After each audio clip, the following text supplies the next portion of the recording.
Hello, romance lovers. Today I have a story for you called How to Perfectly End a Contract Marriage. Don't forget to support this video with a like and subscribe to the channel so you don't miss new interesting stories. Thank you for watching.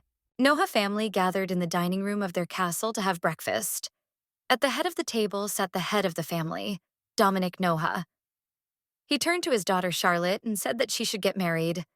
Then he added that it must definitely happen. The Duke cut into his steak, which had been served to him for breakfast that day. The conversation did not distract him from his meal at all. He said that he had heard that the marriage contract had already been sent to the temple. His daughter needed to get Edward before he married another girl. The Duke was addressing his young daughter, Duchess Charlotte. She was a pretty girl with red hair and brown eyes. She was destined to do her duty to her family. A young man who was also sitting at the table with them tried to object to the older man. It was the son of the Noha family, Quincy Noha. He told his father that it was too sudden. After all, it had only been a week since their brother had lost consciousness and woken up. The Duke responded by saying that he had no time to wait any longer, and he could not waste time on such trivial matters. The time had come for quick decisions. The man said that their monopoly on southern sea trade in partnership with the temple had recently been handed over to the emperor. For their family, this meant that the emperor was gradually putting pressure on them. Over time, this threatened to lose their overall influence on trade. Without income, the family would go bankrupt. Father said that he never imagined that Edward would want to marry. They simply need to become related to him. After all, if they become related, even the emperor won't be able to do anything about it. Then the man sitting at the head declared to everyone sitting there that, regardless of the reason, this wedding had to take place. His son tried to object, but it seemed no one was going to listen to what he had to say. The man said that enough of the talk, everything would be as he had decided. They had no more time for idle chatter. It seemed that the young man had angered his father. He ordered him to shut his mouth immediately. Then he added that he did not dare to speak to him like that just because he had recently become the head of an insignificant family. The young man tried to object to the man again. He told the Duke that this wedding could only hinder their plans. In his opinion, one should not make hasty decisions. The young man said that the man they wanted to marry their sister to was like an unfeeling wall. It was unlikely that he would unite with the family he hated so much. As a result, their family would only lose from this marriage. Edward was a cousin of the current Emperor Benua III. His full name was Alfonso. Linus Edward. He was the head of an ancient noble family. Their family was very proud of its nobility. Its history spanned centuries. On the contrary, their family was not distinguished by this. They had amassed a huge fortune in collusion with the temple. It was a marriage with a member of the Noha clan, a family of lawless villains. How ridiculous it all looked. The girl sitting at the table did not utter a word during the conversation. She also did not touch her breakfast. Her meat remained untouched on her plate. It seemed that she was thinking.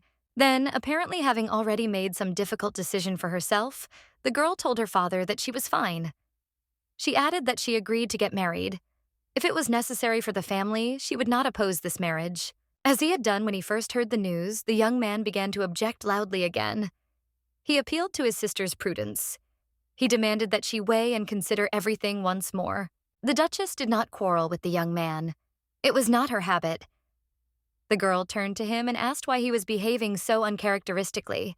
Weighing every word, the girl declared to everyone present at the table that if it was necessary for the family, she would definitely do it. She did not need time to think if the fate of her relatives depended on it. The girl thought that this was the way things were done in their family. Wasn't it? She had to obey her father's will without hesitation. The Duke thanked his daughter for her decision. He said that, as expected, she understood him very well. There should be no doubt about it. The father asked the girl if she could make Edward her own. The young Duchess told her father that, of course, this was not an easy task for her, but she was ready to make every effort for this. All this was not a bluff on the part of the young Duchess. She remembered the touch of the young man's lips on her leg. His lips were so gentle and soft. The girl remembered the pleasure she received. The young Duchess remembered very well that Alfonso had already kissed her foot, and it seemed that the young man also enjoyed it. As it seemed to her, she could not be mistaken about that. The girl asked her father and brother to leave it to her and not to worry about it. Then, apparently choking, she began to cough, covering her mouth with a handkerchief. When the Duchess took her handkerchief away and looked at it, she noticed bloodstains on it. She thought that it had happened again. The girl squeezed the handkerchief tightly into her fist. It seemed to her that the amount of blood had increased compared to yesterday. All this only indicated that she needed to hurry. The Duchess understood that now every day, every hour, every minute was very precious to her, because she had returned to the past. And her goal was to prevent a bloody development of events. The young Duchess's father seemed satisfied with the conversation with his daughter. The man said that she liked her answer. Then he added that even if she was angry, she should remain silent and endure. The girl listened carefully to his words. Her father thought that she was obeying his orders, but the old Duke was wrong in his conclusions. This time, everything was to be completely different. The Duchess did not show how unpleasant this conversation was for her. She laughed and told her relatives that they should just wait and see the result of her actions. At the same time, she thought that in this life she would definitely save Alfonso. The young Duchess's past life did not turn out the way she wanted. She was very unhappy with her decision and was constantly depressed. She was bothered by her constant loneliness. The girl terribly regretted that she had submitted to her father's will and married Alfonso. There were many reasons for that beyond her control. Already, the first meeting of her and her future husband did not go as the young girl wanted. He disappointed her with his confession. The man said that even if he married her, he would never be able to love her in his life. The Duchess took her husband's words very hard. At first, she couldn't figure out why this had happened to her. She looked for the reasons in herself and couldn't find them. It was very difficult for her to accept her husband's decision. The whole point was that she had sincerely fallen in love with a man who hated her. Their fictitious marriage was doomed from the very beginning. The future husband of the young Duchess had repeatedly refused her family's offer to marry their daughter. His pride would not allow him to do so. This was partly due to the reputation of his future bride's family. But the Duchess did everything her father told her without hesitation. Because of how strictly she followed his orders, the young Duchess was nicknamed the Evil Woman, Noha's faithful dog. She carried out orders in the most vicious and cunning way she could. Absolutely nothing could stop her. First, the cunning Duchess prepared her trap and made everyone talk about her and Alfonso. Gossip began around them. Rumors about them spread with terrifying speed. And in the end, all negotiations about marriage with another woman were stopped. Alfonso had no choice but to choose another wife. He had to marry because of family problems, and she had to be that wife. Thus, he became the husband of the young Duchess. He simply had no choice but to fulfill her father's will.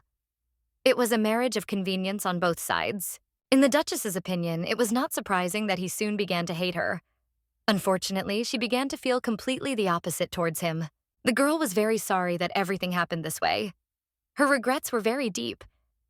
As a result, instead of a woman with a sharp character, he fell in love with another woman.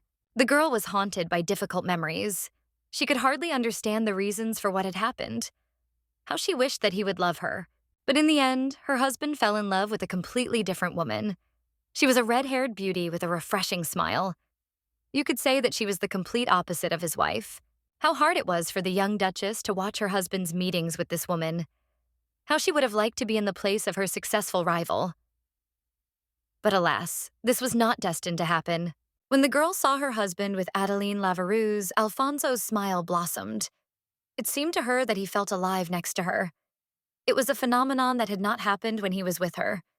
It seemed so long ago. One such day, she became curious about how sincere the man she could love with all her heart was. She came to her husband's office and asked him if he loved her. The conversation was about her lucky rival. The woman asked an impulsive question, which was not like her at all. The man gave her a cold look. He asked his wife why she was asking him about this.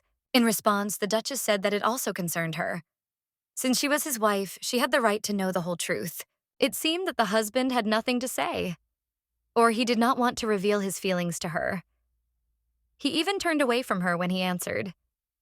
He asked her if he confirmed that he loved her, she was going to make a scandal again. Then he added that the girl did not care about his wife and that she should not dare touch her. In response, the Duchess noted that she understood why her husband was angry, but at the same time, she could not understand that it did not matter. Even if their relationship was formal, it was a promise to their family. She asked her husband if he really loved this girl so much that he would destroy everything. Alf Onso stood, turning away from her. She could not see his face, and therefore the emotions he was experiencing at that moment. He turned to Charlotte and asked her not to make him even more unhappy than he already was. The Duchess realized that nothing good could be expected of her in her marriage. Her husband's words made it clear to her that he had made his choice against her. This struck the young woman mortally. Her husband stabbed her in the heart with a dagger. At first, she thought that she should vent her anger as a noble woman. She thought that she should fight for her happiness and for her love. But then all these thoughts quickly disappeared from the Duchess's mind. Seeing her husband's lonely and unhappy back, the girl decided that the best way out for them would be to get a divorce. This seemed to her the best way out of the situation. In her opinion, it was necessary to get rid of this random convention called marriage, especially since in their case it was fictitious. The Duchess wanted her husband to be happier than anyone else. She remembered how happy he had looked when he was walking with his beloved. She did not want to deprive him of the opportunity to see her again. If this was destined, she was ready to divorce her husband. The girl decided that she should, on behalf of her late father, who had recently passed away, and also on behalf of his half-brother, who became the head of their family after the death of their father, the Duchess decided that she should ask her husband for a divorce. She set about it almost immediately. Entering her room, she took a sheet of paper and a pen and began to write a permission for divorce. After the letter was finished, she began to go downstairs. The Duchess walked sadly along the corridors of the palace. She felt that she was depriving herself of her last hope for happiness. But in this way, she gave her husband the opportunity to become happy. On this day, the girl decided to look the truth in the eye for the first time. She had to burn her feelings for her husband. The young woman thought that love had become a tragedy for her. She understood it, but it was hard for her to accept. The Duchess decided to be firm to the end, because no one she loved was happy. However, no matter how hard the woman tried to do something, the flame in her did not die. Its fire only became stronger in the Duchess's chest. Unfortunately, she couldn't do anything about it. She had to accept it for a while. Her mental anguish wasn't over, but then events occurred that changed her entire future life. The denouement of her unsuccessful marriage came. Unfortunately for the girl, she did not expect such a difficult end to their marriage. A servant came running to the girl and told her very bad news. He said there was no hope. Then he went on to say that they had tried to find out who was behind the suspect, but he had committed suicide before being questioned. They might never know who exactly did it. The young Duchess's fictitious marriage was broken in the most bloody way. She lost the man who had first introduced her to the feeling of love. She lost her husband forever. The Duchess walked through the dark corridor of the palace, unconscious. She had just lost the man she loved with all her heart. The girl, beside herself with grief, did not understand why this had happened to her. The girl quickly figured out who her husband's killer was. She immediately met him in one of the corridors of her dead husband's palace. The killer appeared in front of the woman, out of nowhere. The Duchess walked up to the young man standing opposite her and asked, "Why the hell?" The young woman could not hide her sobs. She turned to the man again and asked why he had killed her husband.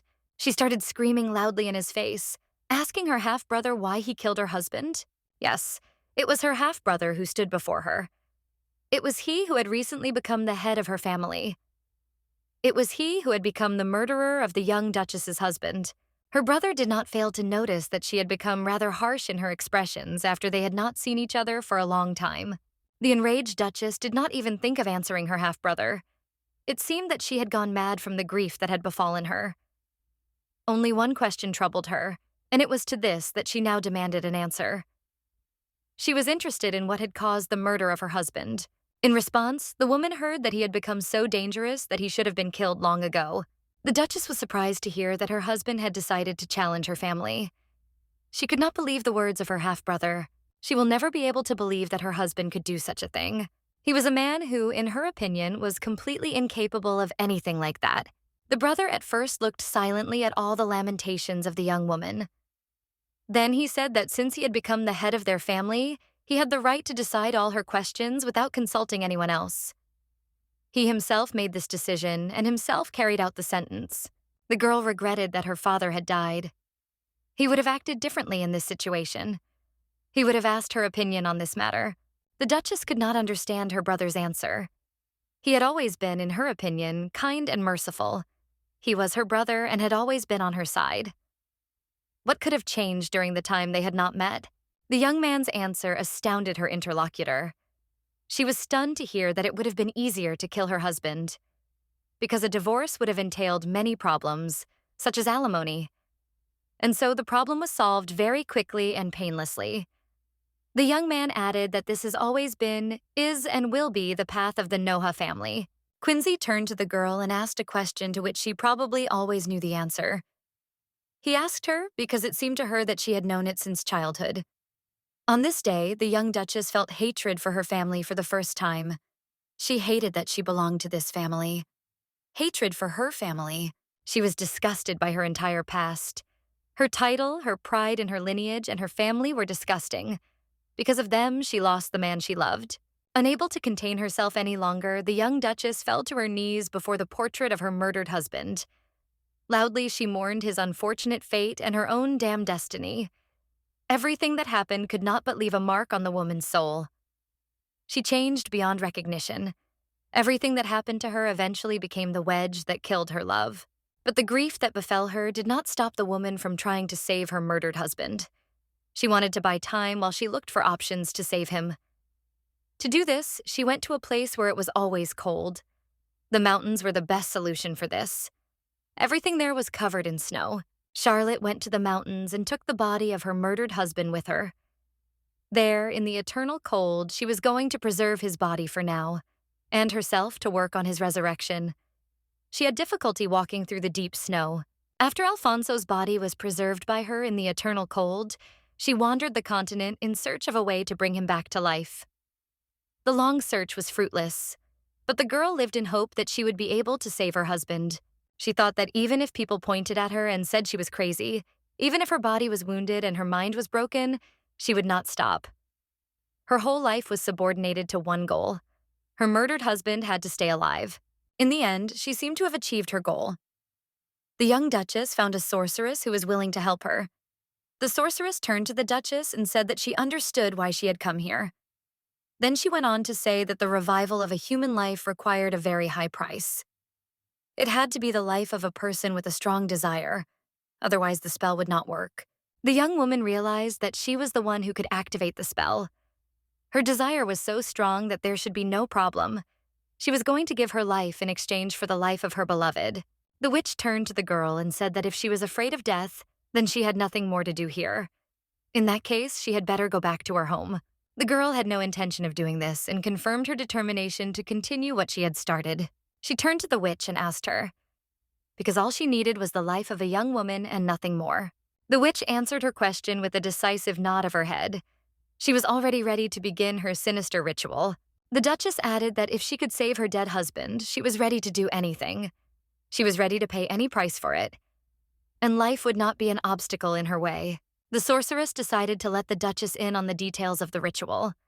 She explained that it was based on her wishes. Regardless of the results of the girl's wish, its duration was only 1 year. The girl said that she understood all this perfectly. She was ready to take a risk and spend a year to change her past. The sorceress threatened the Duchess that if the wish was not fulfilled within this time, everything would be in vain. And she added that it seemed that the girl did not value her life at all. The young woman thought about what the witch had told her. She replied that there were no people who did not value their lives, but there were also feelings for which one could sacrifice one's life. For this, she was ready to risk. The Duchess thought that if she could bring her husband back to life, she would want to tell him about the feelings that she could never express to him during his life. She would really like her beloved man to live happily with the woman he truly loves. He should be happy and safe. The girl was very sorry that she had forced her husband to marry her. And at the same time, she was very grateful to the man for fulfilling his duties as her husband, even to someone like her. She decided that she would never dare to wear a wedding ring again. The witch began the ritual. The sorceress handed the Duchess a vial of magic potion. She told her that as soon as she drank it, the ritual would immediately be activated. The girl drank it in an instant and had time to think that her sacrifice would not be in vain. The young Duchess seemed to wake up from a dream and began to look closely at her hands. The person who addressed her said that she seemed tired of the frequent meetings with ladies that the temple had been organizing lately. She was asked if she should call a doctor if she felt unwell. The woman immediately came to her senses. She realized that this was a meeting organized by the temple. This was the event she attended before her wedding. The girl thought that she had actually managed to return to the past. She had actually returned to the moment she got married. It was a clear, fine day, and pigeons were flying and frolicking in the blue sky. The weather matched the young Duchess's mood. She still couldn't believe that her plan had worked. Had she really managed to return to the past? Deep in thought, the girl peered intently out the window. She still did not understand how she would be able to carry out her plan to save her future husband. She thought that, of course, this was not the result she wanted. But despite this, she brought her husband back to life. She managed to do the unthinkable.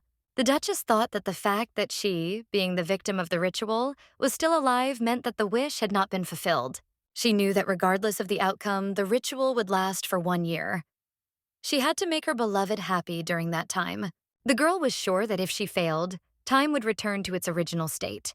Her future husband would be destined to die again. The girl thought about why her husband was always unhappy. It was probably because he always had too many burdens on his shoulders. He was the emperor's cousin and the youngest head of his family in its entire existence. Bearing the noble name of his family, he was forced to participate in all wars and campaigns. It was not easy for a young man, but as soon as he reached adulthood, he already had numerous victories to his credit. He was recognized as a war hero in the empire.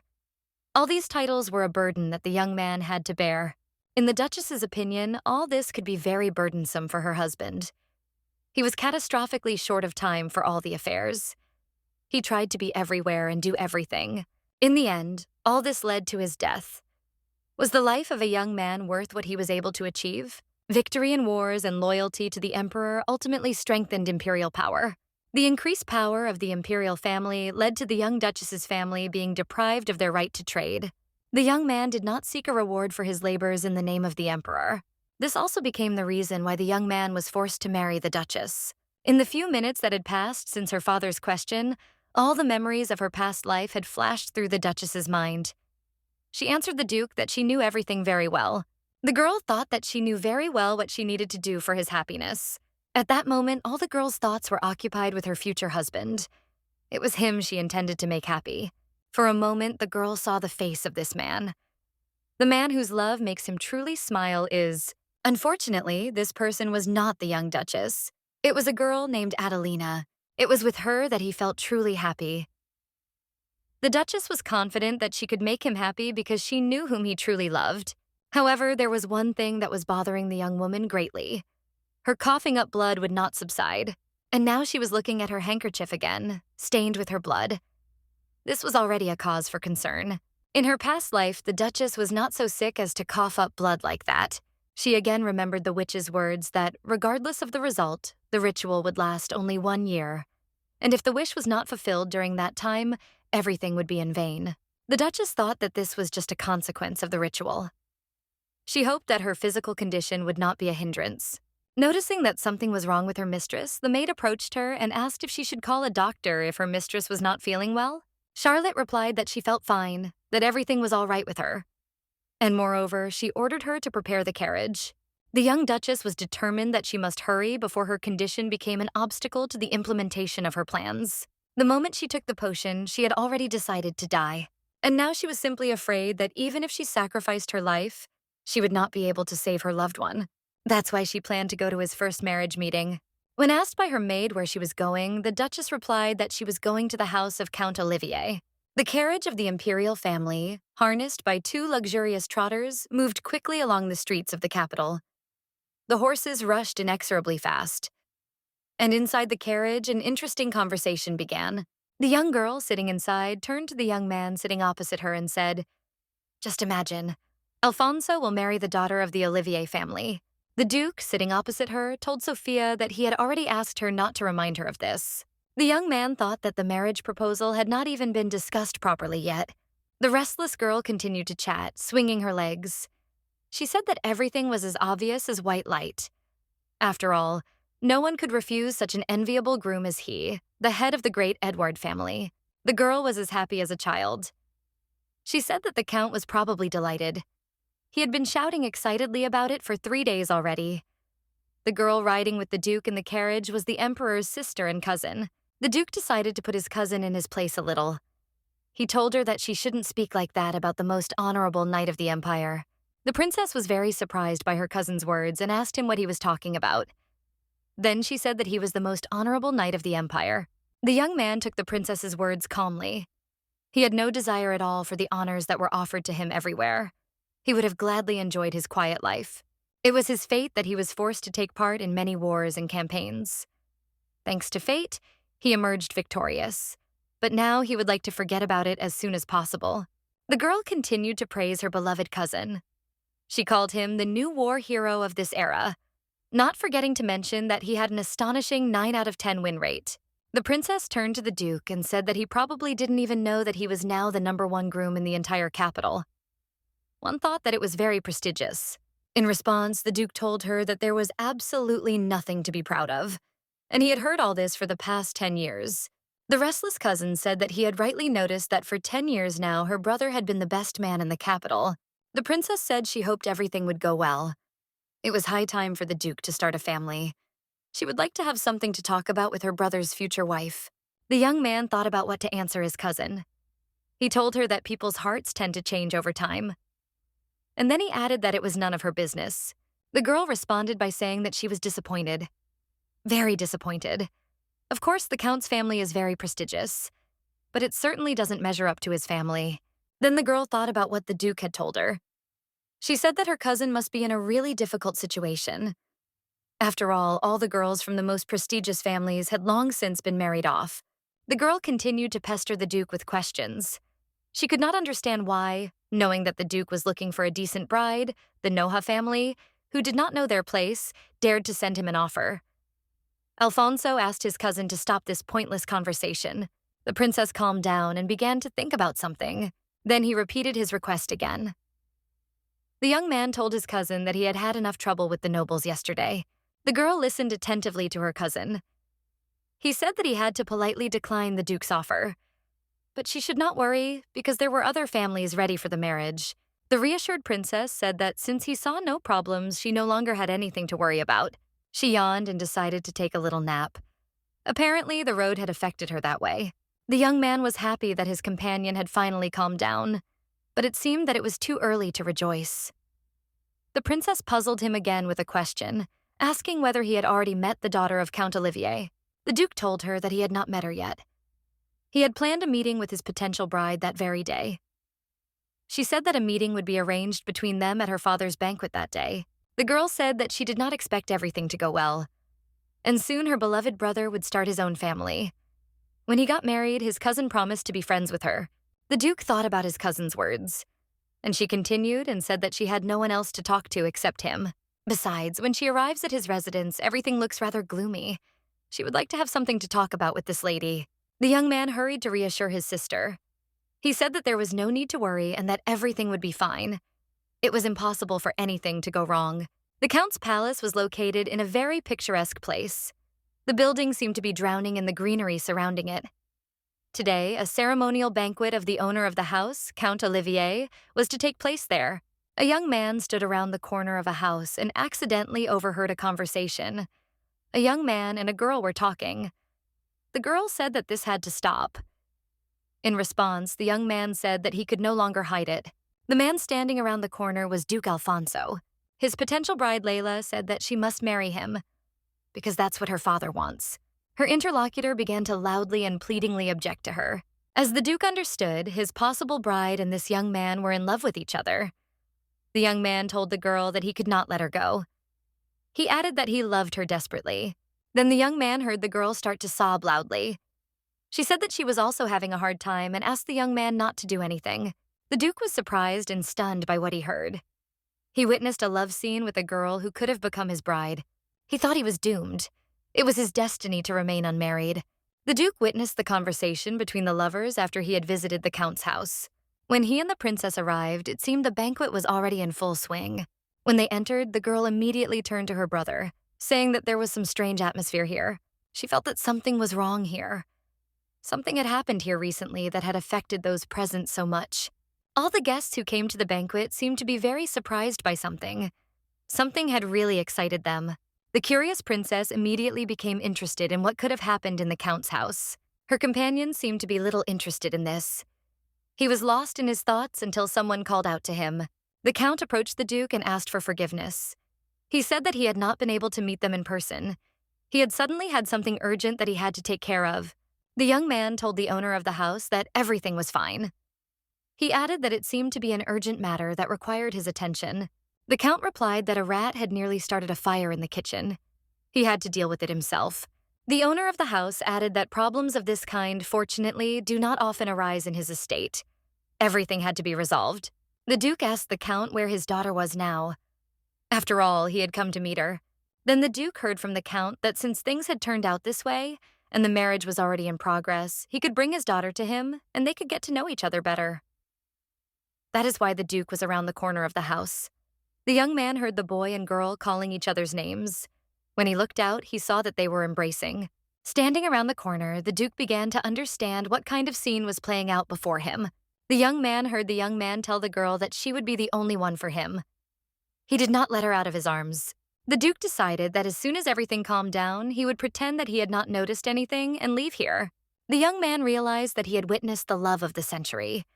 This girl and the boy loved each other very much. The Duke thought that he could not fulfill his selfish desires by making someone unhappy. The young man thought about what he should do. He decided to pretend that this offer had never happened. The Duke was brought out of his thoughts by the man who addressed him. The Count found him on the street. He asked the young man what he was doing there. The Count's daughter and her enamored knight noticed him appear. The scene froze. The young people were very frightened at the sight of their patron. It seemed that inevitable punishment awaited them. Perhaps the Duke also needed to explain his presence around the corner of the Count's house. He grabbed his head and began to think how he could do this. The old Count could not be appeased. He demanded explanations from his daughter and her knight. Things were starting to take a bad turn. The girl, who was worried about her father's anger, was not herself. Her loud sobs were revived with even greater force. The young man tried to explain everything to the Count. The poor knight approached the Count and said that he and his daughter loved each other very much. Then he asked him for permission to marry them. The old man's face changed color. He could not understand what was happening around him. He began to shout angrily at the young people standing near him. The Count tried to understand why he was being treated so ungratefully. He had raised an orphan from the street, and the boy didn't even know how to thank him in return. Unable to bear it all, the Count also began to cry. It seemed that no one demanded any explanations from the Duke. He silently watched everything that was happening around him. The young Duke felt like an extra in this family squabble. Then suddenly the situation changed dramatically. The old Count lost consciousness and fell backwards to the ground. The young people gathered around him watched with excitement. They thought that he had already died. The Count's daughter screamed in a voice that was not her own, calling on her father to open his eyes immediately. The Duke tried to help the injured man. Hearing that something incredible was happening somewhere, the princess also began to scream, turning to her cousin. The girl quickly ran to the scene. She asked those gathered what had happened here, and then asked again if the old Count was okay. The Duke turned to reassure his cousin. He had already managed to make sure that the old Count was not dead, but simply unconscious. The sick owner of the house was put to bed. The doctor who examined him said that he had simply fainted from shock. In his opinion, there were no serious problems and no cause for concern. The princess thought and said, "What kind of day is it today?" She asked her cousin if he had heard of other events. The young man was very surprised by his cousin's question. He asked his sister what else could have happened today. The young lady told the Duke that he must have noticed that there was a strange atmosphere in the banquet hall when they arrived. This was because another uninvited guest had appeared just before their arrival. Everyone was surprised and upset by the appearance of this guest. Of course, who else could it be if not the infamous villain from the Noha family, Charlotte Noha? This shameless woman dared to appear at a banquet in the Count's house. She was not invited by anyone and took advantage of the opportunity to attend this banquet without permission. When the sun began to set, the young Duchess was already in her parents' house. She had managed to carry out her evil deed today. And its result probably satisfied the girl. Now the evil rogue was in her room. She decided to put on some perfume from a bottle of her favorite perfume. Then the girl decided to ask her maid if it was true that Count Olivier had fainted. The young Duchess asked the maid again what the old Count's current condition was. It seemed that she was still concerned about the fate of this man. The maid replied to the mistress that they said he had no health problems. It seemed that he had simply lost consciousness for a short time from shock and distress. The Duchess replied that if this was true, it made her very happy. It seemed that, unlike in his previous life, the Count was not on the verge of death.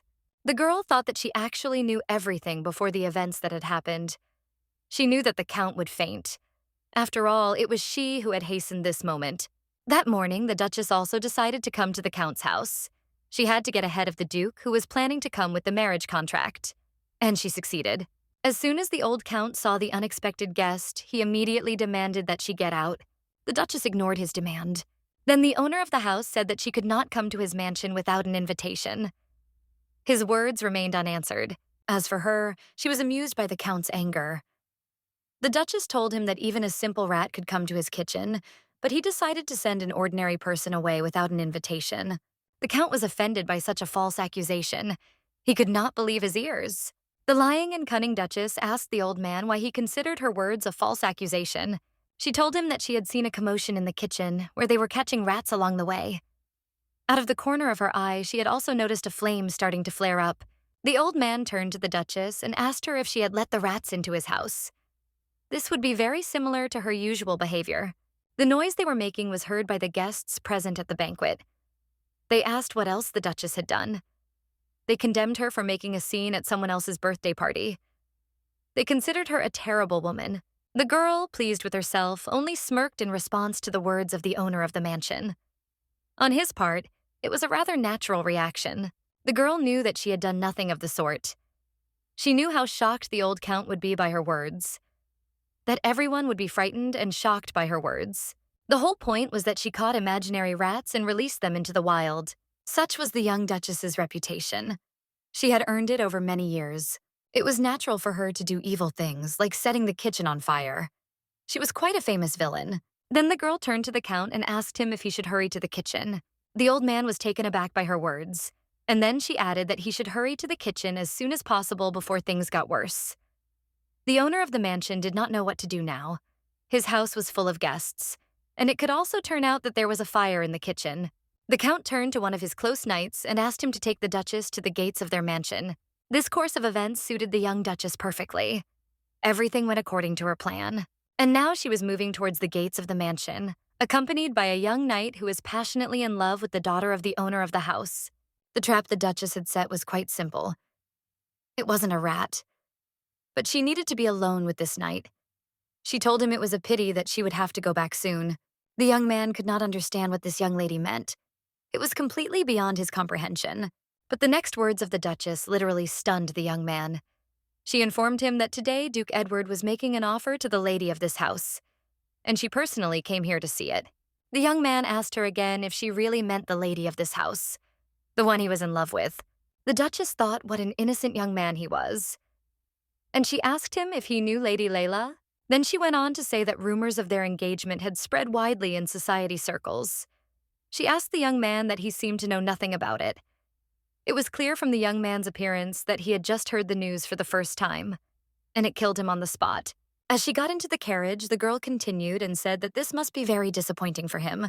Near the steps of the carriage, she turned to the young man and said that she asked him to convey to his mistress her best wishes and congratulations on a successful marriage. Satisfied with her actions, the young Duchess settled comfortably in her family carriage.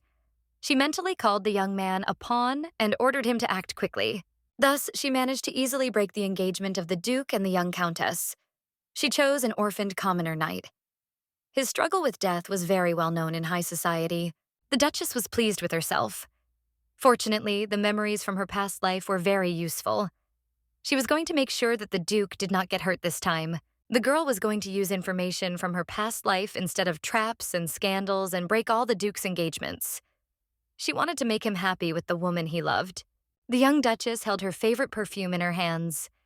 She told the maid that it smelled very good, but the bottle was a bit of a disappointment, wasn't it? Then she decided it was time to break off the Duke's second engagement, and finally unite him with the woman he truly loved. The Duchess decided she had to hurry. The next engagement was to be with the Obuni family. At that time, a huge number of guests had gathered in their palace. Everyone was amazed at the grand banquet they had arranged. The family had changed a lot. Two of the sisters of the family were now watching the guests and discussing their reception. The elder sister turned to the younger and asked her not to worry about anything. The eldest, whose name was Jacqueline, said that people might think something was wrong. She was the head of their family. The younger sister, Devona, replied that she did not understand anything. She was disgusted by the very thought of the upcoming marriage. The elder one replied that why didn't she understand anything? After all, it was she who arranged the marriage of her younger sister with such a favorable party as Duke Edward. And again, the younger sister declared that she did not want to get married at all, and it did not depend on whom her sister had chosen as her future husband. The head of the family tried to explain everything to her young sister again. She said that marriage is not something that happens just because you want it. She added that she was very happy to find such a groom for her sister. The younger sister thanked the other for this, but said that she had more important goals than marriage. The older sister listened attentively to her interlocutor. It seemed that she understood what her younger sister meant, and so she asked not to be reminded of it anymore. The head of the family became angry and asked her sister that the reason she was hesitating about getting married was because of the perfume shop she wanted to buy. In response, the younger one asked her not to say that anymore. After all, it was her favorite thing to do. She had dedicated her entire life to perfumery. The girl asked her sister to believe in her one last time. She was sure that if she worked a little more, she would definitely succeed. The elder one immediately asked her to stop. She said that she had already given the girl a whole year to try to achieve her success, and unfortunately, during this time, she had not been able to develop her store. The sad girl listened to her older sister tell her that it was time to face reality. She was disappointed by her older sister's words. Indeed, a year ago, she made her a promise. If her business failed, she promised to marry. Looking into her sister's eyes, the elder one told her that perhaps she wanted to try everything now because she was young. If she wanted to make perfume, she could do it after marriage, too. But all women eventually began to submit to demands. All this only upset the youngest sister. She could not understand how she could continue to work in perfumery after marriage. She should do it after she had children or after they grew up. The young woman was especially thinking about whether it was possible to allow the Duke's wife to do business without paying attention to the family's affairs, especially in a family such as her future husband's family was considered to be. The girl looked into her sister's eyes and said that she had dedicated her whole life to perfumery and could not give it up. The eldest was upset by her beloved sister's answer and could not answer her anything. The sister asked her again why she thought that after the wedding it would be a better time to do business. After all, the best time is to do it now. After these words, the young girl pulled her hand out of her sister's hand and ran away. Upset by this, the older sister shouted to her where she was going, but she only asked her not to follow her. She wanted to be alone. Jacqueline watched in dismay as her sister ran away from her own engagement party, unsure of what she should do next. Devona quickly ran between the rows of dancing guests towards the exit of the family mansion. Nothing could stop the racing girl. She was thinking at that moment about how her sister could do exactly that to her. She knew very well how hard she worked on her perfume. People always pay attention to the perfumes of famous brands. After all, popularity is very important in high society, so all this is quite expected. However, the perfume of the young perfumer was little known. But if people were guided only by the aroma, they would notice that it is not inferior to other brands. The girl never gave up hope that someday all her perfumes would become known to everyone. If only her perfumes were a little more famous. For a moment, the girl thought she noticed a familiar scent in the crowd. This scent was really very nice. Could it be the perfume from her shop? The running girl stopped and saw a crowd of girls surrounding the Duchess with a bottle of perfume in her hand. The girl heard that they were discussing her perfume. They were saying that the perfume had a unique scent, but at the same time it was very attractive. They couldn't understand how such perfume had not been known to anyone until now. The Duchess, renowned in high society for her exquisite tastes, confirmed to the girls surrounding her that this was indeed the case. She explained that the perfume came from a small shop in an alley on 4th Street. She couldn't say who the perfumer was, but added that he had excellent skills. Hearing all this, the girl could not believe that her perfume was chosen by Charlotte herself. Noha. The girls around the Duchess began to say that the things she found were always simply charming. They immediately began to praise the girl for her exquisite taste. One of the girls who spoke to the Duchess said that it was thanks to her that silver hair ornaments became a worldwide brand. She was the first to wear them. Indeed, it was the Duchess who started the fashion of wearing silver head ornaments. After her, it was hard to find anyone at any party who would not wear them. They instantly became fashionable. While the still unlucky perfumer listened attentively to all this, she thought that, despite the fact that Charlotte Noha is called a villain by everyone and is popular among girls due to her unique style, looking at the crowd of girls, she couldn't understand why the Duchess had perfume from her shop. She heard the Duchess say that they could buy it themselves in the shop. One of the girls asked the Duchess again where the shop was. One of the girls standing next to the fashionista said that the perfume had a very beautiful bottle. She replied that she had decorated the bottle herself because, in her opinion, it was too simple for such an exquisite perfume. The Duchess went on to say that she would like to inform the shop owner about this. If he had designed the bottle well, the advertising effect would have been much better. Having run away from her engagement, the girl was shocked by the Duchess's words. Apparently, this was exactly what she had not taken into account. This well-known fashionista, holding a bottle of her perfume in her hands, had just given her an idea that she could not refuse under any circumstances. This could have become her key to success and a step towards world fame as a famous perfumer. Standing behind the wall and listening to the conversations about her perfume, the girl thought that she should change her business plan. She would definitely need to take care of a very beautiful and provocative package for her exquisite perfume. This could be the secret she needed to successfully market her product. She should definitely try to implement this sudden idea. The girl heard laughter in the banquet hall and decided that it had become known that she was the perfumer of this perfume. She decided to go further into the garden, but most likely, no one could know about it. The only people who knew that she ran a perfume shop were the seller and her sister. Thanks to what she had heard from the Duchess, the girl was absolutely sure that she would be able to achieve success in the perfume business.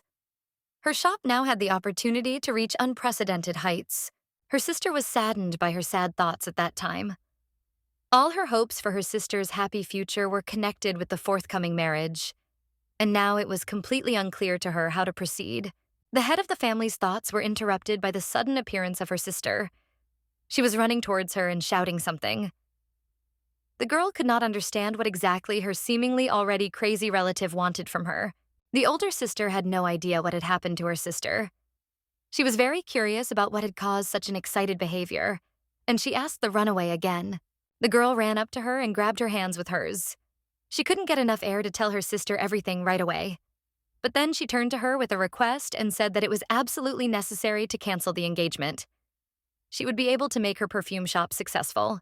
The perfumer had a big smile on her face. She couldn't wait to share the news with her sister, and she told her that she had now learned the secret of how to double the shop's profits in a month. Edward's Palace. It was incredibly beautiful in the moonlight, and although it was night, lights were still burning in most of the rooms of the palace. The Duke's close nobles showed up in his office. They came to discuss his failed engagement. Their master had already failed twice. One of them asked if he had been turned down because of the perfume business. The Duke closed his eyes and thought about what to answer these gentlemen. Then he gave a positive answer to their question, adding that they could start laughing at him. It seemed that they didn't need any persuading. Everyone who came burst into loud and infectious laughter about what had happened to their master today. One of the nobles even had tears rolling down his eyes from laughter. He said that he thought he would never live to see the day when the Duke would be refused. What a Duke! To be refused because of the perfume business. The Duke's butler couldn't contain his laughter either. He asked everyone to stop laughing because he had no more strength left. Then he turned to the Duke and said that he should remember his dignity. But the general laughter in the Duke's office did not subside. It could be heard even outside the palace. The butler added that it seemed that something had gone terribly wrong with his master's marriage arrangements. He could not understand how other nobles could speak like that. The Duke's first engagement fell through when he was caught in a secret meeting between his potential bride and wife. The second time, the Duke was refused because his potential bride was a perfumer and was planning to develop her family business. The butler said he found it very surprising that the Duke's potential bride preferred her perfume business to marriage with him. In response, the Duke told him that even a businessman can make a humane choice. After all, the sisters are people too and have chosen the path that they like best. Then the young man added that he understood the choice of the girl who did not want to become his bride. Perhaps she liked perfumery more. The Duke remembered what the bride's sister had told him. She had explained to the young man that this was how it had happened and that she could do nothing about it. She was ashamed that she had been planning to force her sister to marry. And now she was going to help her with the perfume business. The Duke told his butler that he respected her choice. He added that instead of marriage, he received from the girl the perfume she had produced. The court nobles who came to the Duke looked with surprise at the bottle shown by their master, which contained the perfume that had long since become well known to everyone. It looked simply wonderful. The Duke's butler did not fail to notice that the design of the bottle was unique and incredibly beautiful, and the young man standing next to him suddenly asked for some reason whether these spirits were the spirits of Charlotte. Noha? These words seemed to surprise his master considerably. The Duke began to listen attentively to what his nobleman was telling him. The young man took the bottle of perfume in his hands and declared that it had become popular because the Duchess had made it popular. It had recently become the most popular perfume in high society. One of the visiting nobles remarked to the Duke that he seemed to have a great deal in common with the Duchess Charlotte. Noha. The young man himself began to think that all this looked little like a simple coincidence. The Duke turned to his butler and asked him who had made the third marriage proposal. The butler informed his Duke that the third invitation came from the Marvel family. The young man immediately ordered his servants to find out as much as possible about Marquis Marvel and Vivian. Marvel. Given the circumstances that had arisen earlier, it was important for the Duke to find out whether they had lovers or not, and what they were doing in secret from everyone. He thought about the Duchess again. All this was to ensure that her name would not be mixed up in his future. The Duke himself was already beginning to feel that he had some connection with this woman who had a bad reputation in society. Charlotte thought that this was the second time that Alfonso's engagement had been successfully broken off by her. Now, all that remained was... The Duchess turned to her maid and asked her if there was any dirt on the Marvel family. This was important to her in order to ruin the Duke's third engagement. The maid replied to her mistress that, as far as she could find out, Vivian Marvel didn't have a lover, and she also doesn't have anything she could do in secret from other people. It was not that the young woman was upset by her maid's answer. Still, she had been prepared for something like this. Duke Edward had 3 brides who sent him an invitation to marry. She had already gotten rid of 2, and now there was a third one left. The girl's name was Vivian. Marvel. Thanks to her knowledge of the past, the Duchess had already managed to ruin 2 of the Duke's engagements. According to her information, the first of the brides had a lover, and the second had ambitions, so she could also be easily dealt with. And now, standing by the window, the girl considered options on how to get rid of the Duke's third potential bride. Unlike the first 2, she was an avid reader. The only useful information the Duchess had was that she had a maid. This maid was an absolute copy of her mistress in appearance, and she had no other weak points. The girl resigned herself to the idea that she could do nothing and would have to use what she knew. She asked her maid to make arrangements for Marvel's presence at the banquet. She ordered the dress she was going to wear to the banquet to be prepared for her, and also the carriage to be harnessed. As for this engagement, she had no choice but to personally intervene and prevent it. The castle of the Marquis Marvel was striking in its severity and simple forms. At this late hour, it was quite loud. A banquet was to take place there. The Duchess was ready for her task, but in reality, she was nervous. Perhaps it was because Alfonso was supposed to be there. Last night, the girl had a strange dream. She was in her ex-husband's castle again. After a nightmare, she woke up and kept asking him why he was doing this to her again. This was not the first time she had this nightmare. The Duchess could not come to her senses. This dream was especially hard for her. In her dream, Alfonso died again. The girl lost her husband again. Although it was in a dream, it did not give her peace. The second life, which repeated the first, was coming to an end. She had to do everything. The young Duchess began to consider her actions. She believed that this time she would not allow this to happen. Although she had very little time left, the girl remembered that the next bride that Alfonso would love was supposed to be Adelina, Lavaris. She hoped that if she helped them meet, everything would be as planned. She simply needed the young people to meet, fall in love with each other, and then get engaged and married. This was supposed to lift the curse on her ex-husband. He was supposed to be happy with this girl. Charlotte intended to act exclusively for the sake of Alfonso's happiness. For this, she killed herself and found a second life, to change the past again. In the castle of Marvel, everything was ready for the upcoming banquet. The palace was illuminated by moonlight. Carriages with invited nobles were constantly approaching it. There was a festive atmosphere inside the palace. Everything was glittering and sparkling. The banquet hall was filled with people who were ready to dine and have fun. Edward was also to be present at the upcoming banquet. Today, he was to arrange his upcoming engagement. That was what was currently occupying his thoughts. The page who accompanied him thought that his master was a noble and elegant person of high society. Anyone would think so. He turned to the gentleman and asked him if he felt any uneasiness. The young man asked the nobleman who accompanied him why he had dared to think of any concern on the part of the Duke. He replied that His Excellency had already touched his cufflinks 5 times, which could indicate his agitation. The Duke replied that he had nothing to worry about, and for some reason began adjusting his cufflinks again. Then the Duke added that he was simply lost in thought, and that was why he looked so confused and restless. The young man turned to the Duke and told him that perhaps he understood his master perfectly. He thought that he was worried about the engagement since there was very little time left. The Duke confirmed that his page was right. They had little time. He thought that this was not what he really wanted to do, but nevertheless he had to hurry, since the engagement had been called off twice before. Bartholomew felt very sorry for his young master. 2 brides had already refused him, and now his fate could be decided by meeting the third. Especially considering that for Edward it was an unknown choice. As a result of the Emperor's decree on the necessity of participating in wars for a long time, the Duchy of Edward significantly strengthened the position of the imperial family. However, at the same time, the head of the clan's influence within the family had noticeably weakened, and his master had to do something about it. All the family's strength was spent on wars, and in the end, the duchy was left with a young and strong head of the family who did nothing but fight. To strengthen his power in the family, the title of war hero was not enough for him, as a result of which discontent arose among the vassals with their head of the family. The young man had no choice but to decide on a profitable marriage. This is exactly what he had been constantly busy with for the past few months. The page thought that the deadline for submitting the prenuptial vows to the temple was only 3 months. If they did not manage to do it in that time, then they would have to wait another year before they could submit the vows again. The other knights might not understand how troublesome this was, but having witnessed all of his master's ordeals, the young man understood well what he had been through lately. He raised his hand in support of his duke. The young man then turned to his master and said that he understood how hard his life was and was fully prepared to support him.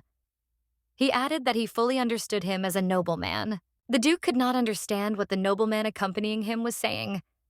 He was completely lost in his thoughts at that moment, but the nobleman did not calm down. He told the Duke that he had to be with him. The young man thought that everything would probably go smoothly this time, so his master should not worry too much about the upcoming engagement. The young gentleman thought about the youth's words. He agreed with him that indeed everything was going well so far, but the next moment something distracted the young people's attention, and they both thought that everything had been going too well up until then. The Duke and the nobleman who accompanied him turned towards the noise that was reaching them and saw the Duchess of Noha surrounded by other girls. Nothing could have upset them more that day than this woman. The Duchess saw that they looked in her direction and began to look back at the Duke. She would be very interested to know what he was thinking about at that moment. And the young man thought that, unlike the previous time when he couldn't even discuss his engagement normally, this time everything was going very well, which was suspicious to him. The Duke began to calm down, but the thought did not leave him that perhaps he was missing something very important to him. Charlotte tried not to look at the young men anymore and to behave as naturally as possible. And it seemed that she had succeeded in this, because the Duke stopped looking at her. Alfonso hoped that Marquis Marvel would now announce the upcoming wedding. It seemed that the Duchess had no chance to disrupt it. At this time, the young Duchess smiled sweetly at the girls standing next to her and laughed at something. The Duke looked at the girls standing in the circle again and thought that if she wanted to break his engagement again, she had only one chance to do it. The Duke thought that she looked very calm for someone who could be up to no good. He thought that all the conclusions about her were wrong. The page who came with him did not even think of worrying. He came up and offered his master a glass of wine. Handing the Duke a glass of wine, he asked why he was so worried, and then suggested that he enjoy the banquet in a good mood. The young man continued to chatter. He said that rumors of the Duke's wedding had already spread and asked if he had any problems connected with the upcoming marriage. Then he turned to his master again and asked him to stop frowning. Holding out the same glass, he proposed to raise a toast to the young man's forthcoming wedding. The Duke couldn't stop thinking about the one who had probably ruined his previous engagements. If you looked at her closely and thought about it, today the Duchess didn't even look at him. Ludwig was probably right. The rumors of the Duke's wedding must have reached Charlotte's ears by now. Noha. The Duke thought that he couldn't do anything about it now. Perhaps he had been too prejudiced against the Duchess. It seemed that his nobleman had already managed to get quite drunk.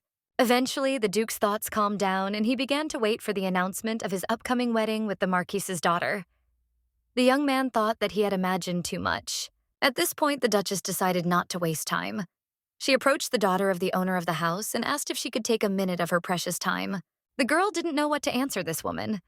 As far as she knew, she wasn't supposed to be among those invited to today's banquet. And because of this, the girl slowed down a little with her answer. The Duke also decided not to waste time. As soon as he noticed which way the Duchess was moving, he immediately followed her with his gaze, and then tried to get as close as possible to the girls talking. He decided that if he had had any suspicions about the Duchess, they had turned out to be correct. The Duke gave his glass of wine to the nobleman who accompanied him, and asked him to wait there in the banquet hall. He told the young man that he needed to go somewhere. The young man, who was a little tipsy, was simply stunned by such words of his master. He could not understand why he decided to go somewhere so suddenly. The young man looked after the departing Duke and tried to ask him something or stop the young man. All his efforts were in vain. The Duke was haunted by the thought that all this was not without reason. It could not be a simple coincidence. This time he was determined to find out what Charlotte was up to. Noha. Walking after both girls towards the castle garden, the young man thought that the time had come to reveal all the true intentions of the Duchess. The moment he had been waiting for so long had arrived. The hospitable lady and her uninvited guest settled down in the garden in the shade of the trees. They stood near the fountain and thought about how to start a conversation. The girl asked the Duchess why she had come to her banquet and what she wanted to talk about. The Duchess did not take long to find an answer to the questions put to her. She did not fail to notice to the hostess that she had changed her tone of voice only because the place of the conversation had changed. This was hardly the behavior of a well-bred and noble girl. It seemed that the idea that this conversation would be pleasant was wrong. This girl bore little resemblance to the one in the banquet hall. Vivian Marvell had no intention of being nice to this uninvited Duchess. She turned to her interlocutor and said that if someone else had been in her place, the tone of the conversation might have been completely different. The Duchess was almost amused by the girl's words. She immediately replied that perhaps she was hinting that the Duchess could not enjoy the answer because she was a famous villain. She asked if that was what the girl had meant. It sounded rather strange coming from her young lips. The young mistress of the house was astonished by the guest's words. She realized that there was a grain of truth in her words. The woman standing opposite her immediately saw through all the thoughts of the young girl. The girl thought about how wrong the first impression could be when meeting a person. She had been wrong to judge Charlotte only by what other people said about her and by how she appeared to her at first glance. Her first impression was wrong. She had appeared before her as a cold stranger. But now the girl was very pleased to communicate with the Duchess. But then it turned out that the first impression was not so wrong. The Duchess moved as close as possible to the young Marchioness and told her that if she did not want her secrets to become known to everyone, she should follow the girl. The Duchess liked the Marquise until she whispered these things in her ear. She said she did not want to confront the Duchess. Then she went on to say she did not know why she did this, but there must have been some misunderstanding between them. The woman standing opposite the Marquise repeated her words about the misunderstanding. She asked the girl what she thought the misunderstanding was. The young Marchioness was taken aback by the Duchess's words. She asked her if it was possible that the misunderstanding was that she was not the real Vivian. Or perhaps the misunderstanding was that Vivian was pretending to be her servant. The Marchioness was astonished by the Duchess's words. It seemed that she had actually managed to uncover her secret. The Duchess said the girl's real name is Melia Ruin. That was indeed the name of the girl standing in front of her.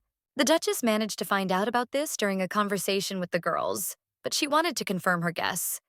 And that is why she called the girl for a one-on-one conversation. It was a maid who had resembled Lady Marvell since childhood. The Duchess added that she had noticed that the mistress and the maid had similar builds and appearances. The false Marchioness was not going to surrender so easily to the mercy of the girl who had uncovered her deception. She cried out, demanding an explanation. What exactly was she being accused of, and what grounds were there for it? The Duchess immediately noticed that her accusation was not at all unfounded. She carefully checked all the facts and, based on them, came to the conclusion that she was only pretending to be someone else. The Duchess asked the Marquise if she remembered the title of the poetry collection she had recommended to her earlier. The Marquise hesitated for a moment, then suggested that he was talking about the collection Rhetoric of the Seasons. Then she asked what this had to do with their conversation. The Rhetoric of the Seasons was a book that Vivian published 5 years ago. The Duchess knew this very well and chose this particular book as a test.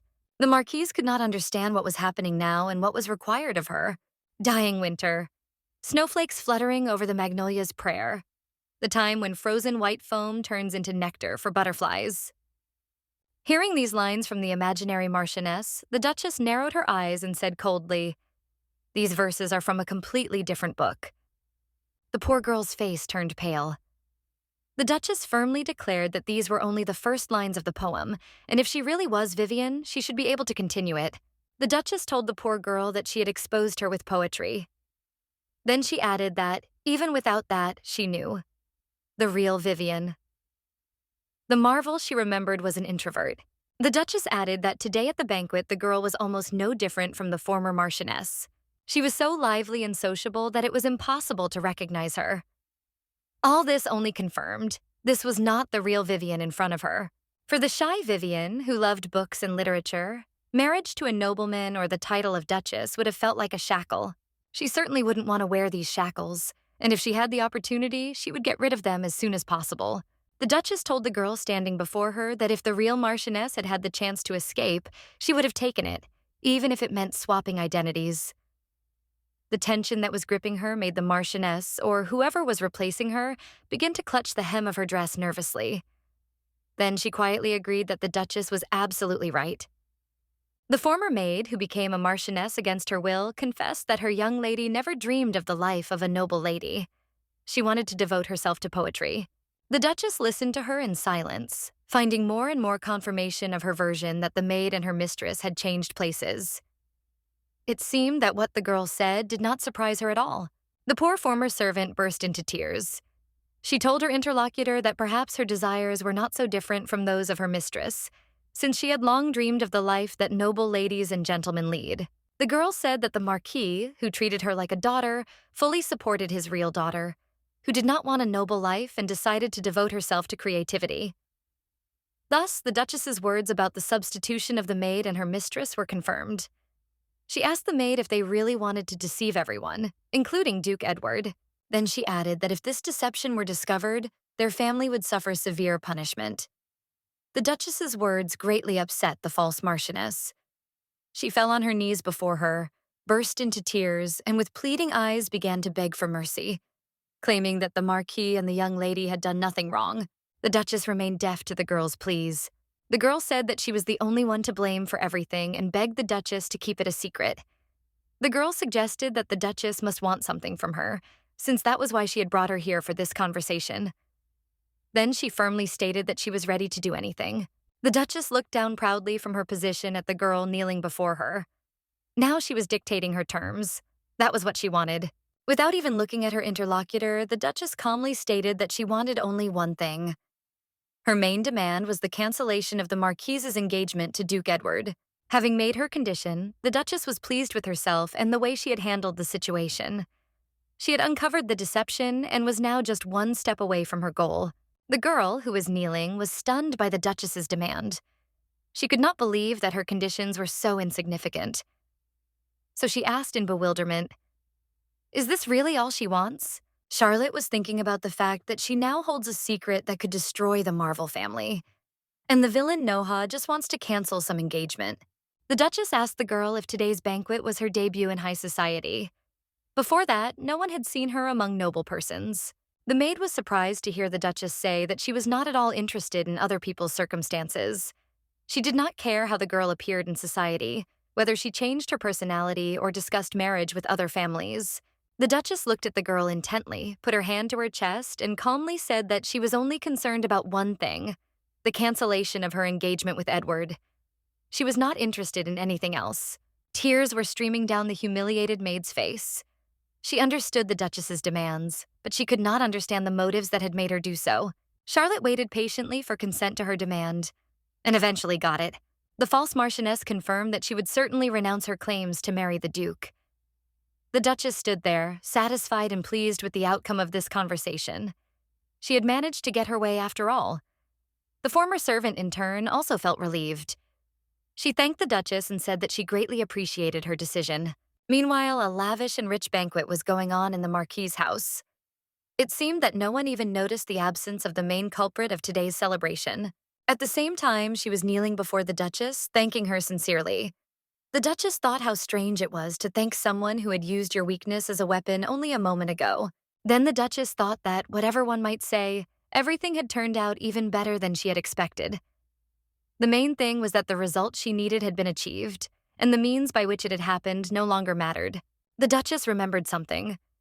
When she learned that the great writer who would shake the literary world 3 years later had the same name as the maid Vivian, she naturally began to suspect something. Besides, she knew that the maid and her mistress were as alike as two peas in a pod. That's when the Duchess suspected that Melia was writing poetry for Vivian. But Charlotte couldn't even imagine that the girls would decide to swap personalities. It never even occurred to her. The girls did not part immediately. Sometimes the mistress would come to her maid and ask if everything was all right, because her eyes were swollen from crying. The maid, of course, was glad of such care from her mistress. Each time she answered that everything was fine and asked the Marquise not to worry about her. The Duchess thought about it. There was much she didn't understand. But what surprised her most was that Marquis Marvel had agreed to it. The Duchess watched the girl walk away towards the Marquis's palace. She was pleased that the engagement had fallen through, and now Adelina was next in line. Charlotte was sure that after his 3 failed engagements, Alfonso was bound to fall in love with Adelina. She hoped that happiness would come to them both. But then, when it did, she would have to die. That was what the ritual demanded. The Duchess thought it was meant to be. After all, that was what she had started all this for. She didn't care at all what happened to her. For a moment, the girl thought that she herself could be happy next to the Duke. But then she pushed this thought away and firmly told herself that the happiness of her loved one would be enough for her. The Duchess was so deep in her thoughts that all her tasks were accomplished that she did not even hear the steps of the man who approached her from behind. She only thought that now it was her time to disappear. The man who approached called her name, and she immediately recognized his voice. Of course, it was the voice of her ex-husband from a past life, Duke Alfonso. The Duchess decided that she would not turn around at his first call. The Duke was also in no hurry to approach, but waited for her to turn around. The girl quickly figured out what to do. She didn't understand why Alfonso was here. She thought she had done everything she could to avoid meeting him. Now it seemed she wouldn't even be able to escape. Standing behind her, Alfonso said that he thought she had heard his voice after all. The Duchess had finally decided that she must not arouse suspicion. She still hoped that he had not heard her conversation with the false Marchioness. The girl turned to the young man and, apologizing, asked what he wanted from her. The Duke seemed to have no ready answer and remained silent. Inspired by his confusion, the Duchess continued the game and said that they had met for the first time, and therefore she could not remember who was in front of her. The Duke remarked that silver hair like his was rare. The girl didn't think long about her answer and said that red hair is also rare. It seemed that the young man could not tolerate such an attitude towards himself. He declared that she had destroyed all his marriage contracts and still dared to ignore him. The Duchess decided to play to the end and said that she did not understand what he was talking about. But when she looked at his face, she thought that perhaps she had gone too far. The Duke's eyes darkened and he was clearly angry. Then the cunning rogue dared to declare that if he had everything, then she was leaving. But then what the Duchess feared most happened. The Duke said that he had heard her entire conversation with a servant named Melia. If anything could truly shake the Duchess, it was this. The girl was dumbfounded, unable to move. The Duchess decided to find out everything from the Duke and asked if he had managed to hear anything. In response, the man confidently stated that he had heard everything from the very beginning. The girl decided to tease the young man a little. She noted with a smile that eavesdropping on women's conversations was not very decent, and it was even more strange that the most famous groom in the empire was doing this. Or was he not? The Duke's answer took her by surprise. Instead of making excuses, he began to recite poetry. Dying winter, snowflakes flutter over the magnolia's prayer. The time when the white foam has frozen, turns into food for butterflies. Charlotte froze in amazement. These lines were familiar to her. But these were not rhetorical reflections on the seasons. These were her own poems, written long ago. The Duchess was surprised by the young Duke's knowledge of poetry. She smiled and remarked, "So the maid can be deceived, but the Duke, who is interested in poetry, cannot?" The man only smiled in response. "You lie beautifully," he said, after which he added, "And I am impressed by this skill of yours." Then the Duke continued, "If you had not read this verse, the maid would certainly have been caught, and for lying, she would have faced severe punishment." He looked at the girl and said confidently, "I'm sure you were involved with this." As with my two failed engagements, before Charlotte could get a word in, he continued, "It's obvious now. You're the one who's been behind the breakdown of my relationship." She looked closely at his face. Strange. There was no longer the same contempt in those eyes. She had exactly the same feelings for him, and it was natural. The girl looked intently at the Duke and thought, he doesn't know yet who I really am. He doesn't know what I'm worth. And yet she began to feel that she enjoyed this man's company. But she mentally ordered herself to get rid of these thoughts. Everything will be fine, she told herself firmly.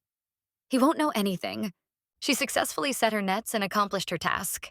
All that was left was to continue playing the role of the famous villain Noha. "I'm not going to deny anything," the Duchess said calmly. She put her hand to her chest and confessed frankly, "Yes, I did it." After a short pause, she looked at the Duke again. "And what follows from this? Do you want me to no longer interfere in your affairs?"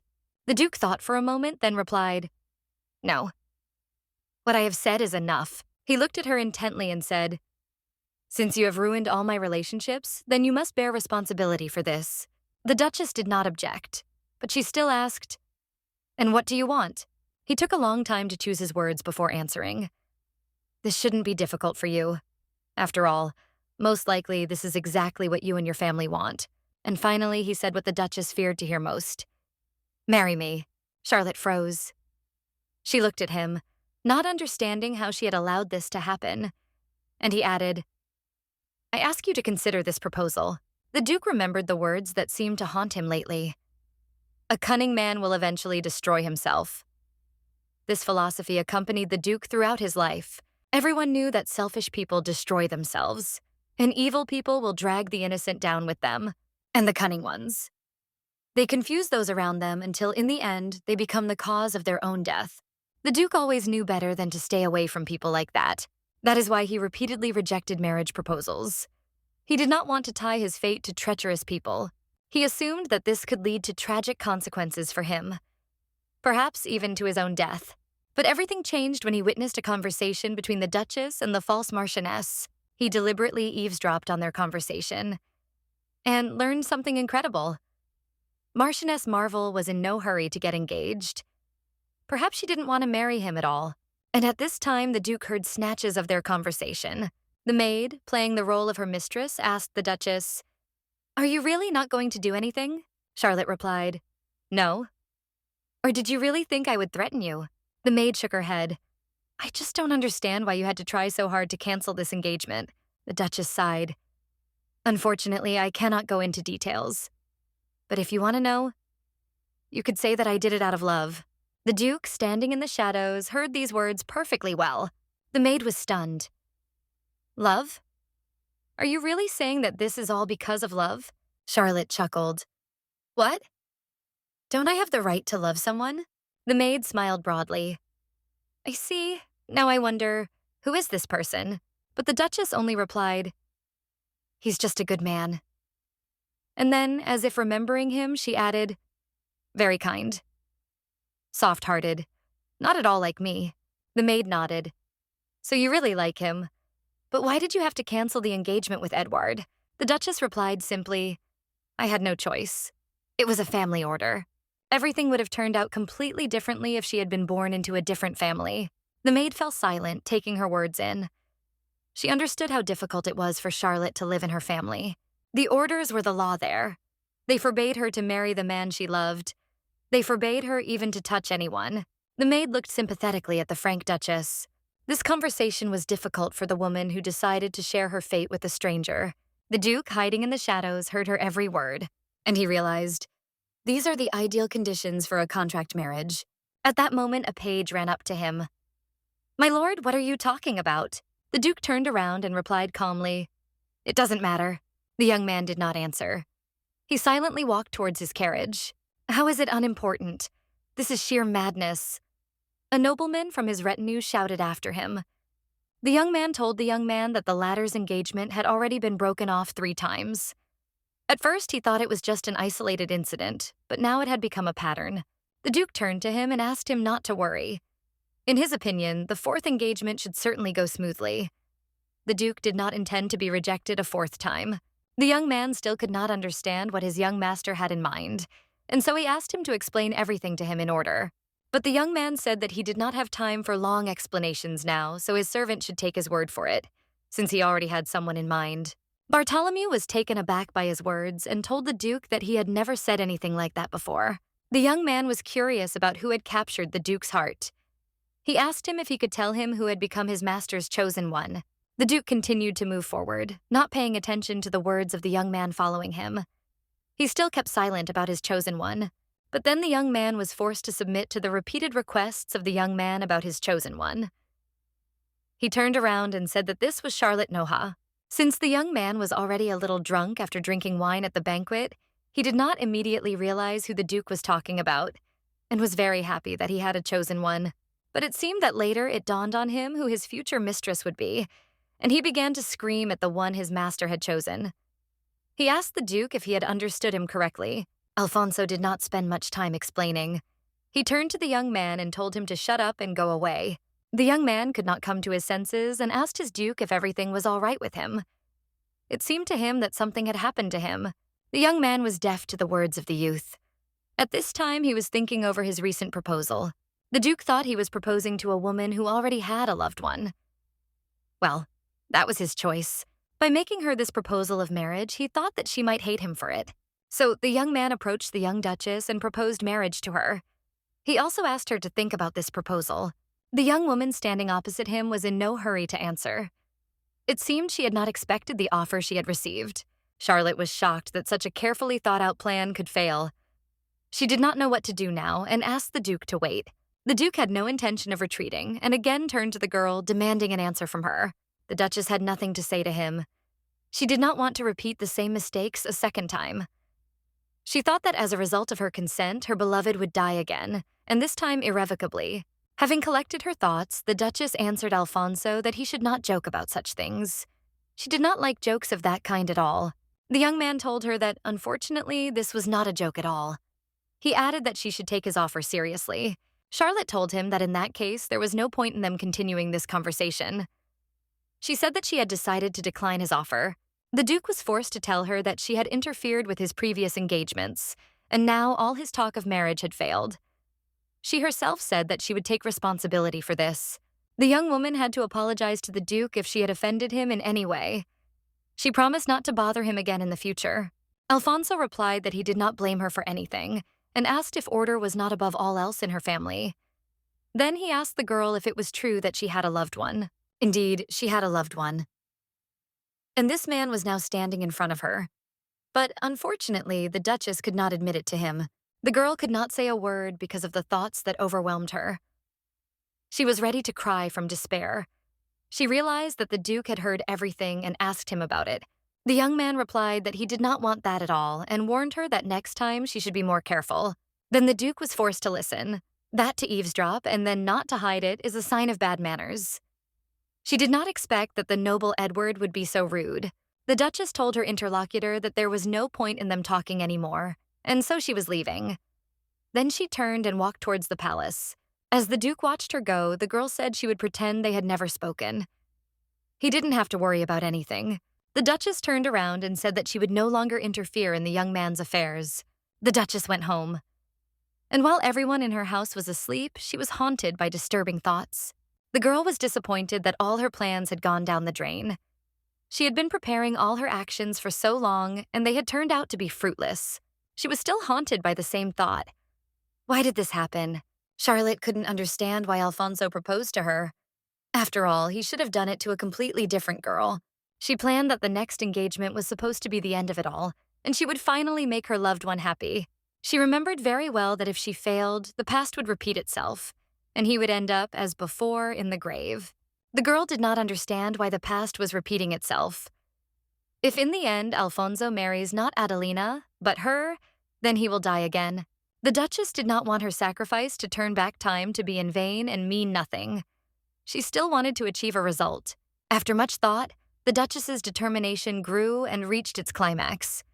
She decided that she must not allow the past to repeat itself. The old Duke told his daughter that she must marry Duke Edward. The girl thought that in order to do this, she had to hide this proposal from her father. As No-A, the only person who could deceive the head of the No family, this this was what instantly brought her to her senses and distracted her from her thoughts. This was the surprise she had not expected at all. Her brother was standing in front of her. He asked what brought her to him so late. Quinns No-A was the heir of their family. This is the only legitimate child of Dominic No-A. And until he killed Duke Edward, he was the only man the Duchess loved and cherished. Before him, her father had brought many children into the house from his mistresses. Such was his character and nature. But none of these children fit into their family as well as the young man standing before her managed to do. The Duchess understood that it would be very difficult for her to cope with such a person, although people called her Wicked Noha. Their family was often a topic of discussion in high society and among commoners, but they didn't care at all. The girl thought that people had made a mistake in their definition. They had chosen the wrong person to be called vicious. It was her brother, to whom the girl had now come, who was the puppeteer who pulled all the strings in their family. It was he who was vicious in his aspirations and actions. It was this young man who taught the Duchess everything she knew and could do. He taught her how to manipulate others and extract her own benefit from everything. He often told her not to try to fit in with others, adding that only they could understand each other. Her brother promised her that he was the only one who would truly take care of her and asked her to never forget that. At the same time, the young man always asked her if that's what a family is for. The Duchess thought that if it had not been for the death of her beloved, she would still have continued to blindly believe her brother's words. The girl could not say that her brother did not care about her. Indeed, in most of the situations that arose, he was on her side. But now, when she said she had no intention of marrying Duke Edward, he asked her if she knew what she was talking about. It was one of the first times he refused to take her side. After some thought, the young man added that this marriage was necessary for No's family. The Duchess nevertheless tried to object to him and reminded him of his long-standing promise to always help her. The young man turned to the Duchess and said that, besides everything else, she had agreed to these conditions herself, without saying a word in response. He thought that this was permissible, except in cases where it harmed the family. The girl answered him that she agreed not at all because she wanted it. She was forced to do so. Such were requirements, their father. Her brother took over for her. He said that she had planned to stop everything and then back down. But when her attempt failed, she decided to turn to her brother again. The young man reminded her that he asked her not to make a scene.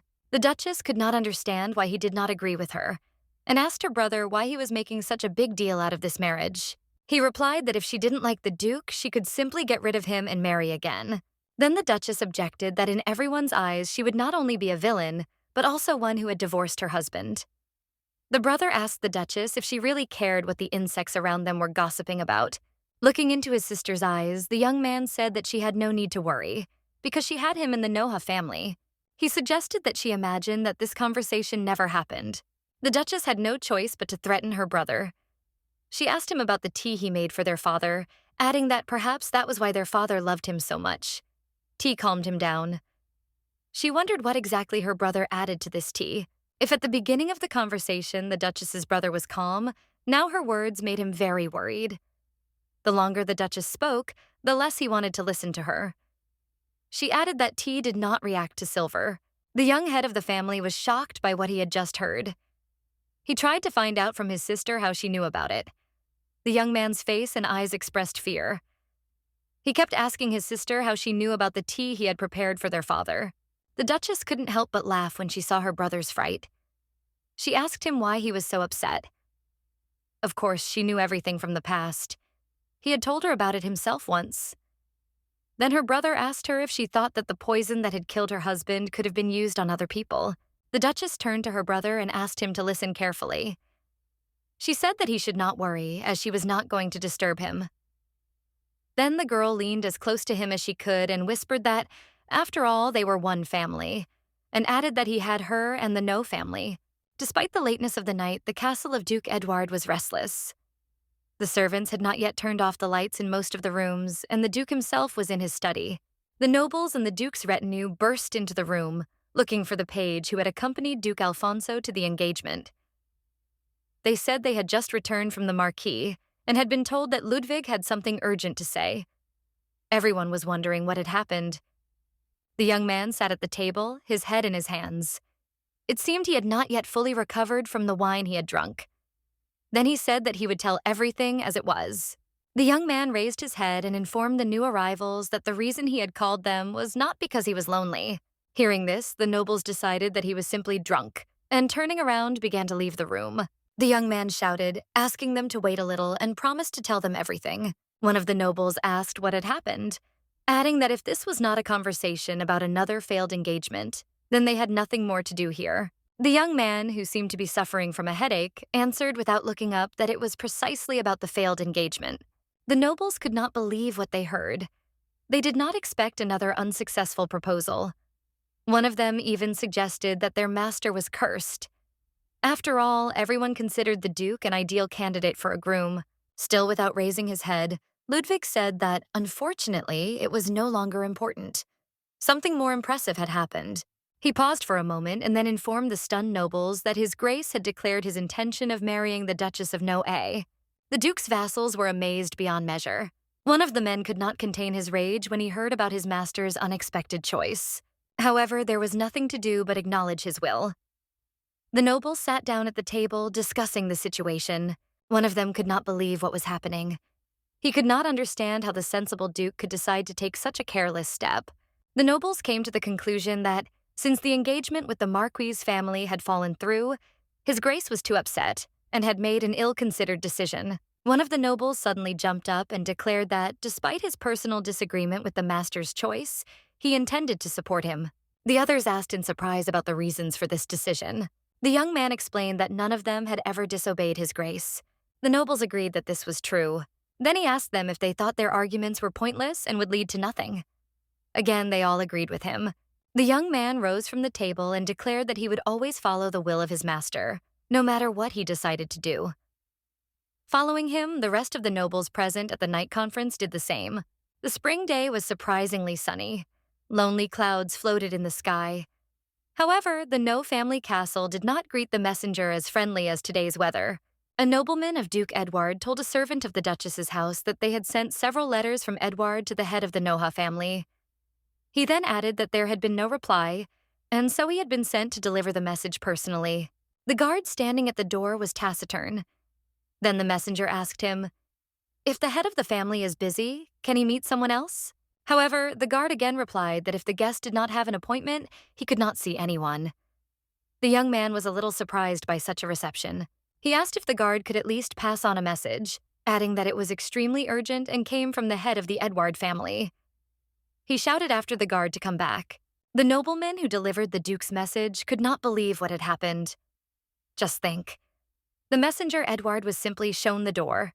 No one even listened to him. Standing on the street, the messenger looked at the house of the no-ducal family. He wondered, was his master really sure that he wanted to marry this duchess, given this attitude and this reception?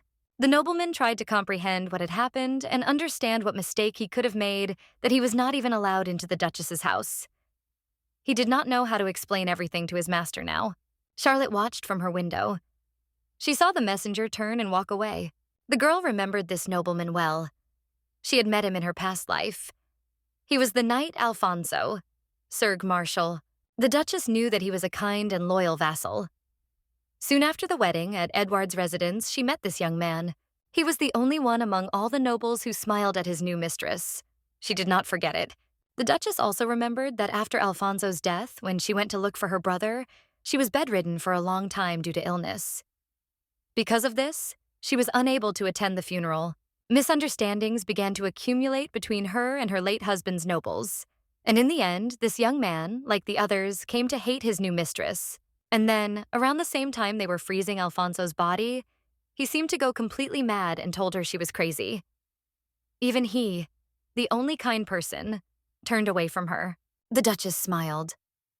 Meeting the messenger's gaze, she suddenly realized how lonely she was. Then she thought that this was a well-deserved end for the villainess. She had brought this ending upon herself, and the hatred of the good young man, too. However, it didn't matter now.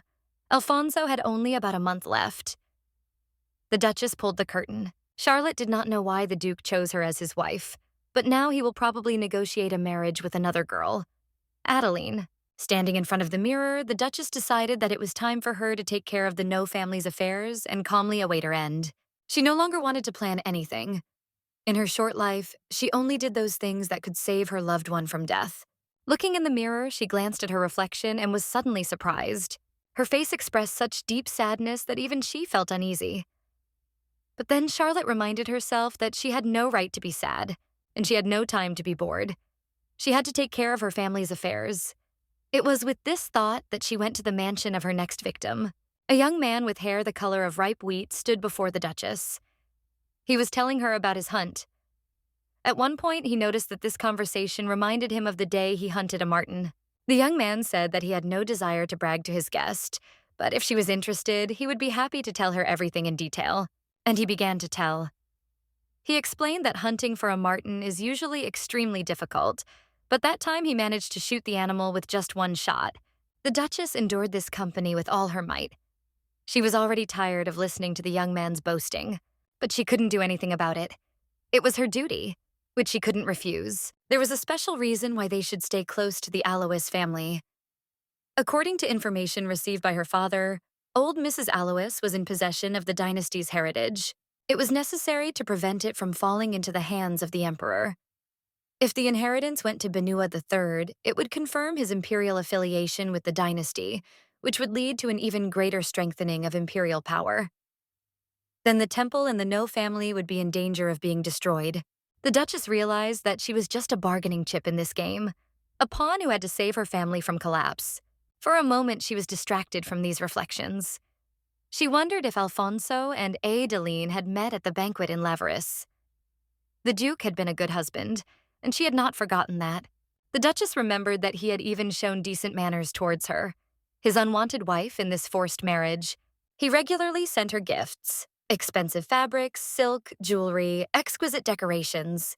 The decorations looked incredible and probably cost the Duke who gave them a lot of money. At first, she considered them to be fakes and therefore burned everything she received. The girl thought about her previous marriage.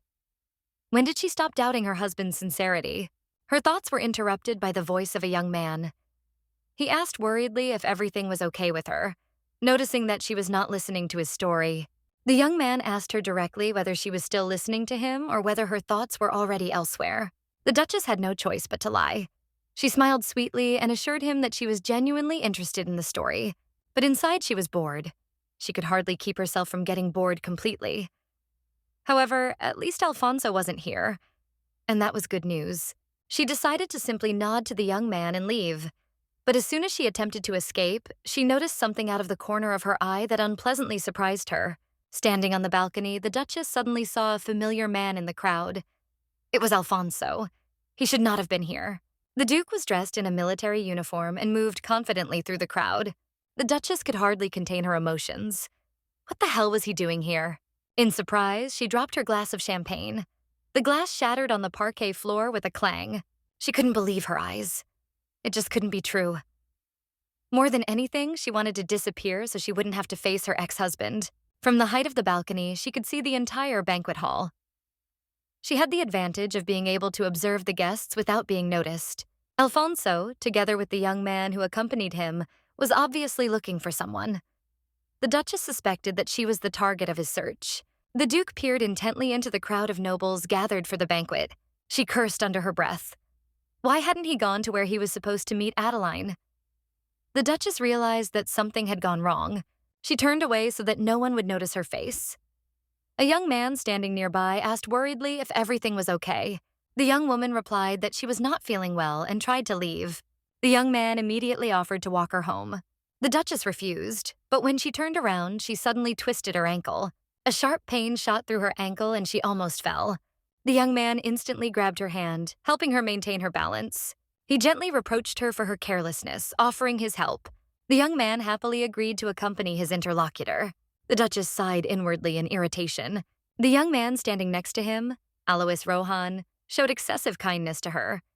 A relationship with him could lead to trouble, but she had no choice. The pain was too strong and she didn't want to make a scene. Reluctantly, she agreed to accept help. Alois was clearly delighted. He assured her that she would not regret it and promised to help find a place to rest. They began to move slowly towards the exit of the banquet hall. And the Duchess thought of only one thing. She needed to avoid meeting Alfonso. If she could hide for at least a short time and then leave unnoticed in a carriage, everything would be fine. She hoped that her bad luck would end there. And Elefons continued to walk around the banquet hall, looking for who knows who. He thought that the Duchess was bound to be here today. All the information he had recently begun to collect about this girl spoke of this. The page accompanying him, as always, during his visit, asked his master if everything was all right with him, and if he needed his help. The young man told the young man that he didn't need help and that everything was fine. He even expected that everything would happen this way. After all, it was supposed to happen. Looking intently at the faces of the people around him, the Duke thought that he had been looking for the Duchess for so long and for some reason could not find her. He was sure that this was no simple coincidence. He knew very well that the Duchess hated him. She had told him at their last meeting that she would no longer interfere in his affairs under any circumstances. It seemed that his last arrangement with the young woman had even upset the young man. He wondered if the Duchess had really gone so far as to even avoid him. The Duke's desire to meet the Duchess arose a few hours before he arrived at the banquet. At that time, in the middle of the day, he was busy with his business in the family palace. The young man was busy in his study. A messenger came to him and said that he had failed to deliver his letter. The Duke noticed that the letters he had sent had not been delivered, and at the same time the head of the No family was away. The servant who was supposed to deliver the letter from the Duke for the last time confirmed his guess. He added that no one seemed to agree to meet with his master. The Duke did not punish the messenger because he was satisfied with his explanation. He noted that he had done a good job, despite the fact that he had not been able to deliver the letter. The Duke understood that it was difficult to get a meeting with the head of the No family. The Duke's nobles and retinue were unhappy with the way their relations with the alien family were developing. One of them noted that it was not only that they did not accept letters. Their attitude had already crossed all boundaries. Each of those present expressed their displeasure. They could not understand how the Noha dared to show such an ignorant attitude towards their excellency. Besides, wasn't it the Noha who first sent the proposal of marriage, and now they were refusing their Duke?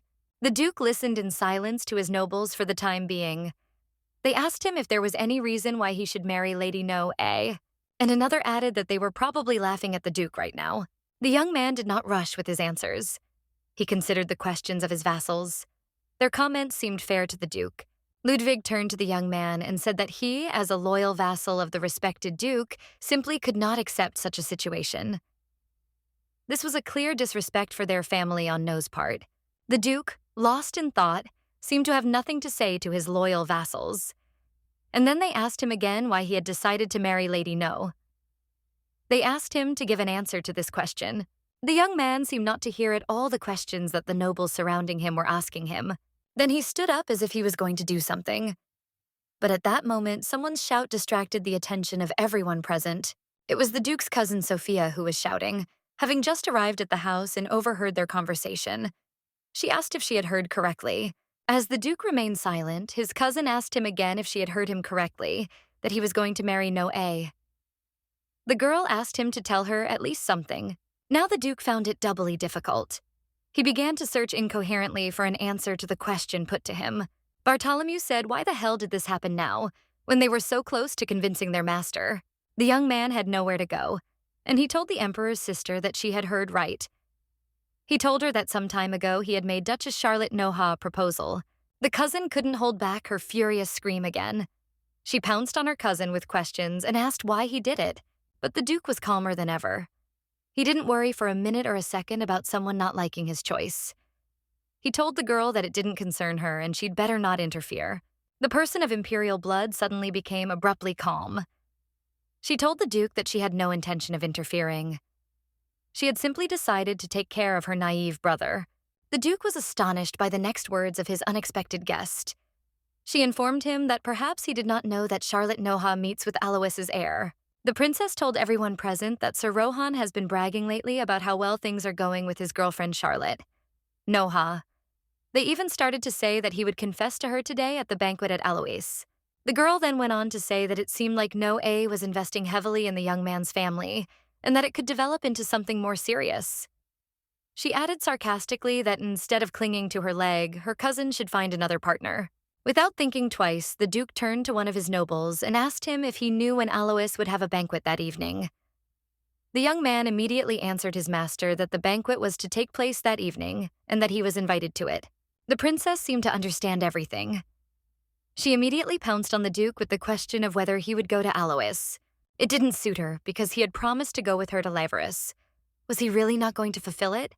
The Duke had nowhere to retreat, and besides, the Emperor's own sister was addressing him. And he answered the princess that since she had come to him earlier, they could make it there and there. The young man told those present that if they acted quickly, they would make it before it was too late. They were not sure what their master meant, but they suspected the worst. The princess told him that for some reason she really didn't like him these days. It all seemed to be a bad sign. The Duke thought that today he would finally be able to see her face. But things were completely different. He wandered around the palace, but could not meet the one for whom he came here. The young man looked around the banquet hall, then in other rooms of the palace, but she was indeed nowhere to be seen. He thought that she was avoiding him because, thanks to victories in various military campaigns over the past 10 years, imperial power in the country has been greatly strengthened. But as a result of participating in all the military campaigns, Duke Edward himself became very weak. The Duke thought that he had a responsibility as the head of the family, and he absolutely had to solve this problem through marriage. Then the young man stopped and thought about something. He thought about what if the person Charlotte loves Noha? Is he the heir of Alois, in whose house he was now present? The Duke decided to think about what would happen if he found her, and thus could prevent her love. Alfonso thought about it for so long that he began to feel like his head was aching from these thoughts. He thought it would be great if he could talk about all this with the Duchess herself. In one of the empty rooms of the palace, the sound of a slap on someone's cheek rang out loudly, and then someone said that No A is a dirty bitch. The sound of a slap and then a phrase reached the Duke's ears, and he tried to understand from which side exactly these words came. A few hours before the banquet, a conversation took place in the house of Alois, during which the future of the two families was discussed. For now, only the walls of the majestic palace have witnessed this conversation. The young master of Alois was telling someone about his relationship with the Duchess. He said that he had repeated many times how special their relationship was. Then he added that she was very kind to him and blushed when she saw the young man. The young man continued to praise his relationship with the Duchess. He was sure that at their last meeting there had been mutual love between them. He then told his interlocutor that he would probably soon become engaged to the Duchess, and in the future, perhaps, even marry her. The interlocutor sharply urged the young man to pull himself together and stop fantasizing. He warned him, saying that he did not realize what he was getting into by getting involved with this woman. The young man looked closely at his interlocutor, who suddenly asked him a question about the eldest son of the Dietrich family. The young man tried to remember something about him, but without success. Then the man said that this young man had once also tried to court Lady Noha, but his story ended in tragedy, scandal, and suicide. The man asked if his interlocutor had ever thought about what could have made such a young officer take his own life. The Duchess was probably the cause of the tragedy. He continued to talk about the relationship between the deceased and the insidious woman, explaining that he could not resist her charms. Soon after his declaration of love, the Duchess rejected him, and then, as if in mockery, went on a sea voyage with another young man. Dietrich was feeling at that moment, but his interlocutor seemed to have completely lost interest in the conversation. This made the narrator angry, and he demanded that the young man immediately wake up and listen to him. However, he was completely immersed in dreams about his beloved. He confidently declared that he was not like Sir Dietrich and that nothing like that would ever happen to him. Then he added that he was going to confess his love to the Duchess that same evening and was confident of her response. When the Duke appeared in the banquet hall, the Duchess suddenly twisted her ankle. The young man hastened to offer his assistance and escorted her to one of the rooms of the palace. They walked, talking about insignificant topics. When he asked if she was all right, the Duchess replied that she had slightly twisted her ankle and thanked him for his concern. Then she said that it was time for her to go back and asked for her maid. The young man began to flirt and offered to see her off personally. He even expressed his willingness to take her home. However, the young woman politely declined, repeating that she only needed a maid. The young man tried to insist, then hugged the Duchess around the waist and pulled her slightly towards him. Their faces were too close. If he felt joy from this, then she, on the contrary, was greatly shaken. Looking into her eyes, he asked if she would agree to be with him. He waited impatiently for her answer. However, the girl was not ready for such a relationship, especially after his announcement of marriage. Gathering her strength, she pushed him away sharply. The young man clearly didn't expect this. His face distorted and his expression became stern. The Duchess immediately demanded an explanation. She wanted to understand what he was planning. The young man replied that she had brought him here herself, which meant that she probably felt the same way about him. He believed that it was a mutual decision. She recalled that from the very beginning she had asked him to go alone, and his behavior was only the result of his own delusions. The young man listened in silence. The Duchess asked him if he really thought she liked him. Then she noted that there must have been a misunderstanding. At that moment, the young man realized that his dreams of a happy future with the Duchess were shattered by harsh reality. She looked him straight in the eye and firmly stated that nothing could happen between them. The young man could no longer restrain himself. He seemed to have gone wild. There was something malicious in his gaze, and suddenly he slapped the Duchess on the cheek. He exclaimed that she had just been playing with him all this time. The Duchess, smiling slightly, asked him again what exactly he thought this game was. Then her face became cold and she declared that it was not interesting to play with him because he had made it all up himself thanks to his imagination. The young man angrily accused her of seducing Sir Dietrich under the pretext of caring for him and then humiliating and rejecting him.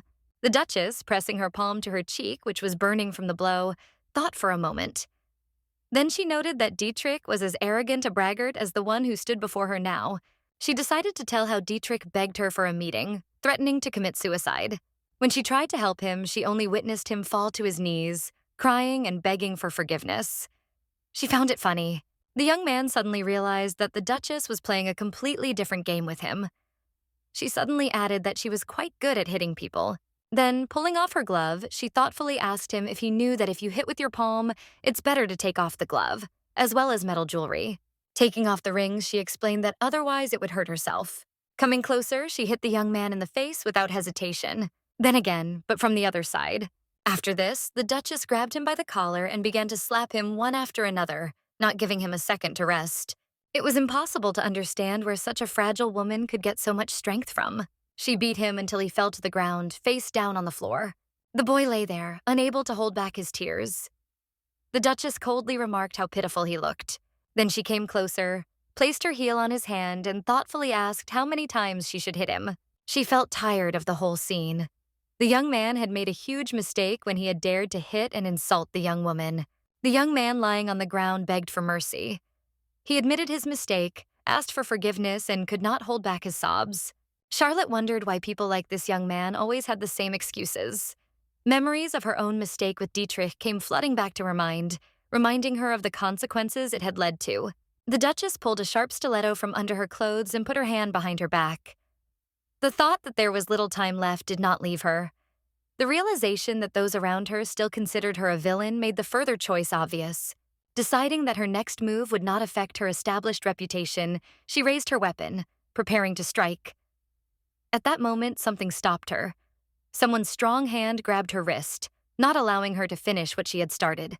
Feeling an unexpected obstacle, Charlotte turned her head to the side, trying to see who dared to interfere. Before she could figure out what was happening, a firm order was given to stop. Her consciousness refused to believe who was in front of her. Alfonso! The owner of the house, still in fear and shock, took what had happened as salvation. He got up, knelt down, and began to thank his unexpected protector. The young man tried to express his joy and relief, but was abruptly interrupted. The tension in the room rose as the Duke expressed his contempt for those who would raise their hand against others, simply because they refused to accept their feelings. He could not hide his surprise at the fact that there were people who knew neither honor nor shame. Despite his weakness, the young man tried to justify himself, but his words were confused and his voice trembled. The Duke remained cold and distant.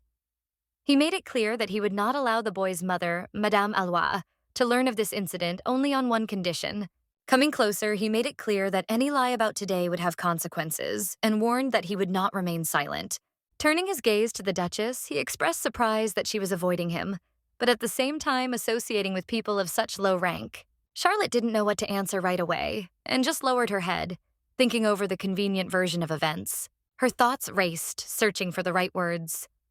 Soon she spoke, noting that if the Duke had heard everything from Marquis Marvel, he would have been able to understand the situation. She did not want to go into details, but one thing was constant. The orders of the family were not discussed. The Duke pondered over what he had heard.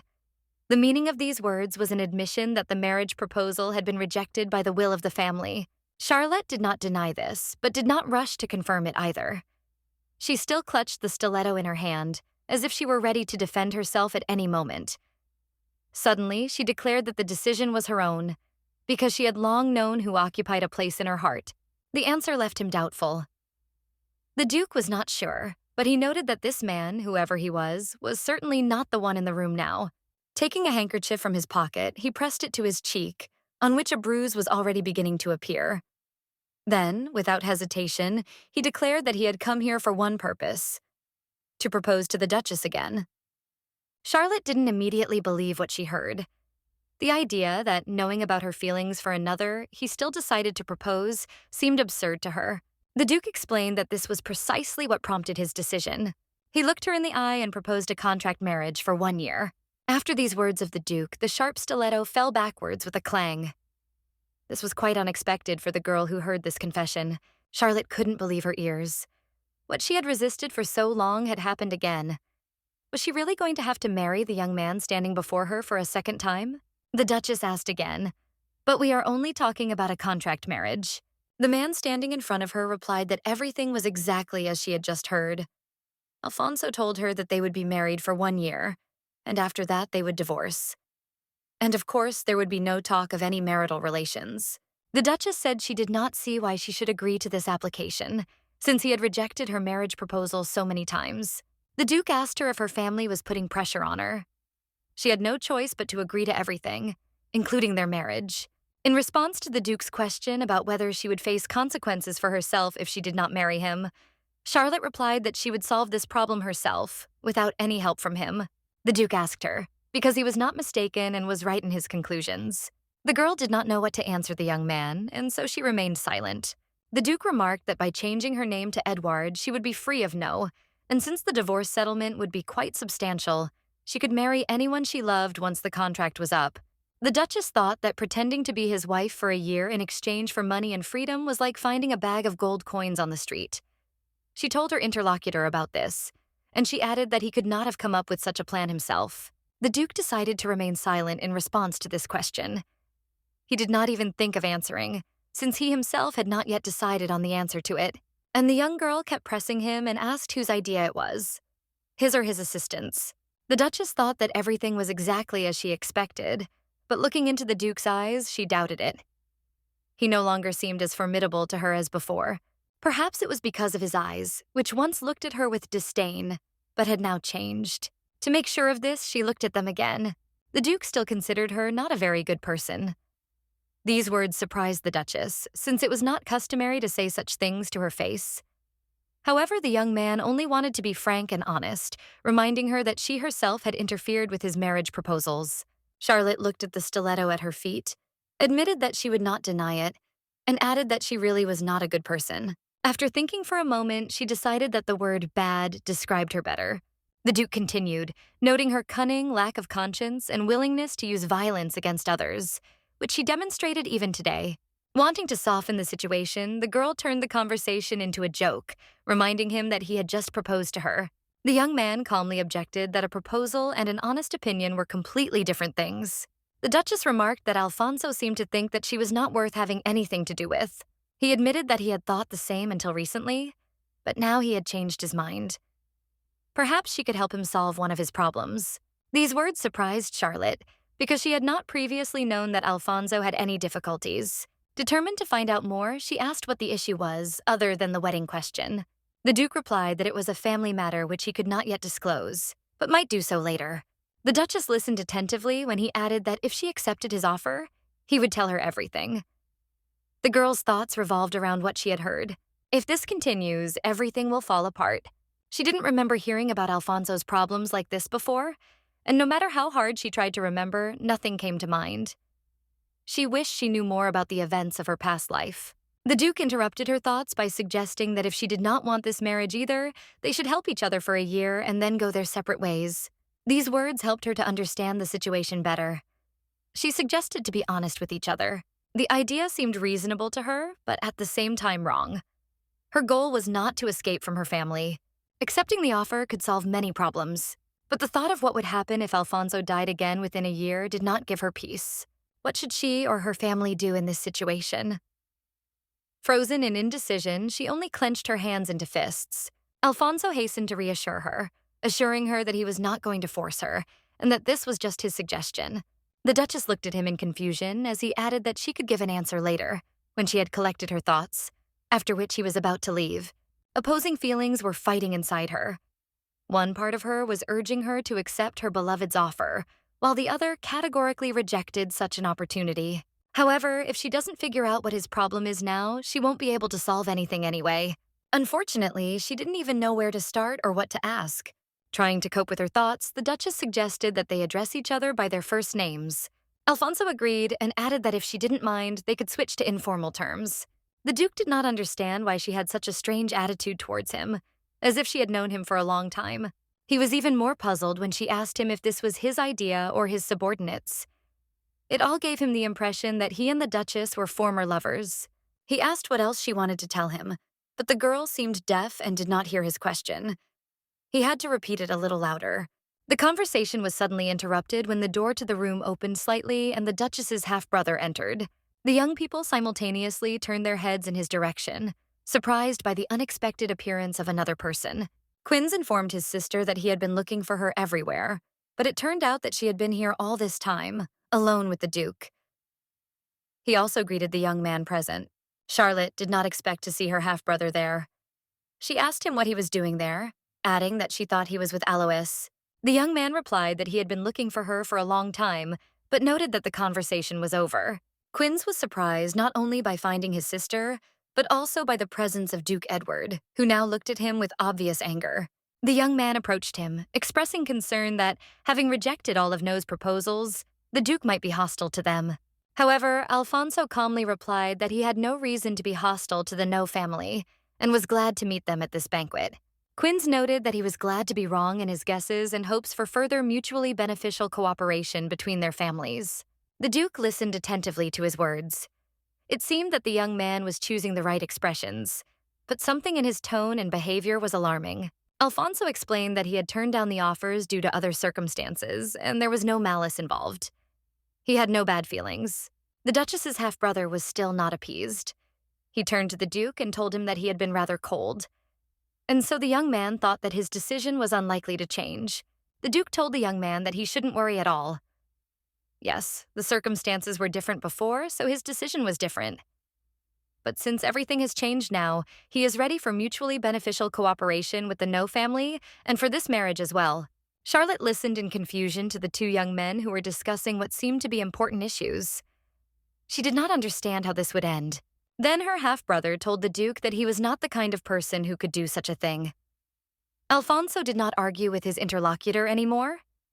He told him that it was his right to think as he pleased.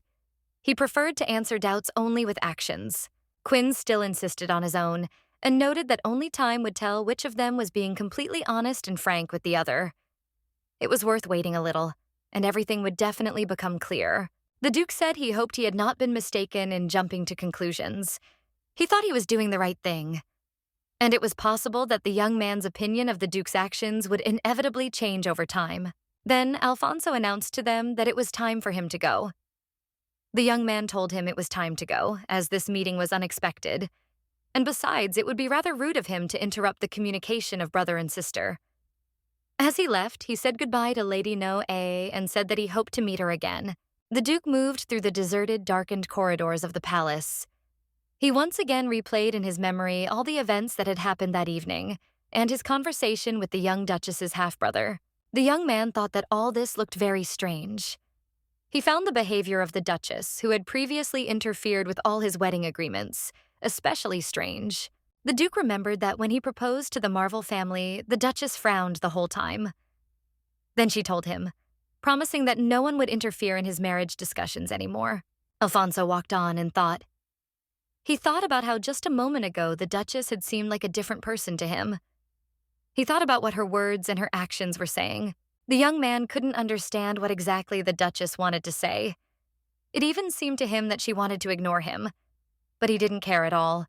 He remembered the details of his last conversation with Charlotte. That time she had asked him if he didn't like her either. She had asked the question with an expression on her face that the Duke had long remembered and could not forget. The Duke was haunted by anxious and disturbing thoughts. It would seem that there was a suitable setting for this. He thought it would be easier to think and say that all this seemed to him because of his sympathy for the young Duchess. The Duke thought that, having heard her confession of faithless love, he was confronted by her empty gaze opposite him. He remembered how she had asked another woman why she could not love anyone. But still, it seemed to Alfonso that this was not the point, but something else entirely. Doubts troubled his soul and thoughts. He had difficulty analyzing everything that had happened. But in the end, the Duke decided that he was finally convinced that he became convinced that the cruel villainess from the No family was not at all what everyone around her perceived her to be, and not what she wanted to seem to him. In fact, she was an ardent girl in love. The young man stopped on the balcony and turned around. At that moment, he saw the Duchess passing by. The Duke thought that if he was right in his conclusions, she would use Edward for her own purposes. And then she would leave without hesitation to find her true love. But despite all this, Alfonso hoped that luck would be on his side. During the last whole year of playing love with this damn Charlotte, it was quite possible that she would be able to find the answers to the questions that interested the young man. Then he thought of the Duchess again, and thought that with the help of No and Edward, a divorce in a year would not arouse any suspicions. The Duke thought that his decision about a contract marriage for a year was very timely and correct. After thinking it over one last time, the young man decided that he was doing the right thing, and let everything be as he decided. He should no longer have any doubts about the correctness of what was happening. For a moment, the Duke saw the familiar, once visible but now almost forgotten face of a loved one. He remembered the words she had spoken to him. She had asked him not to let anyone get too close to him. The Duke, remembering the details of that conversation, suddenly froze for a moment in indecision. That woman asked him not to let anyone close to him and always remember this. The young man wondered why he remembered that old conversation now. He couldn't understand why those old memories had appeared in his head. The Duke was brought out of his thoughts by the voice of a girl who was quickly approaching him from behind. She addressed him by name and said that she absolutely had to talk to him. Alfonso had just had time to think that all conversation seemed useless to him now, and this also seemed out of place. He turned around to see who had called him.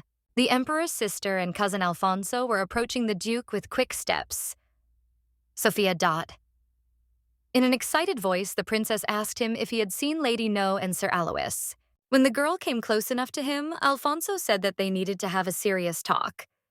Then he went on to tell her that what she had said was nothing more than rumors. She should not have given in to them and said that the Duchess and her named intimate were lovers.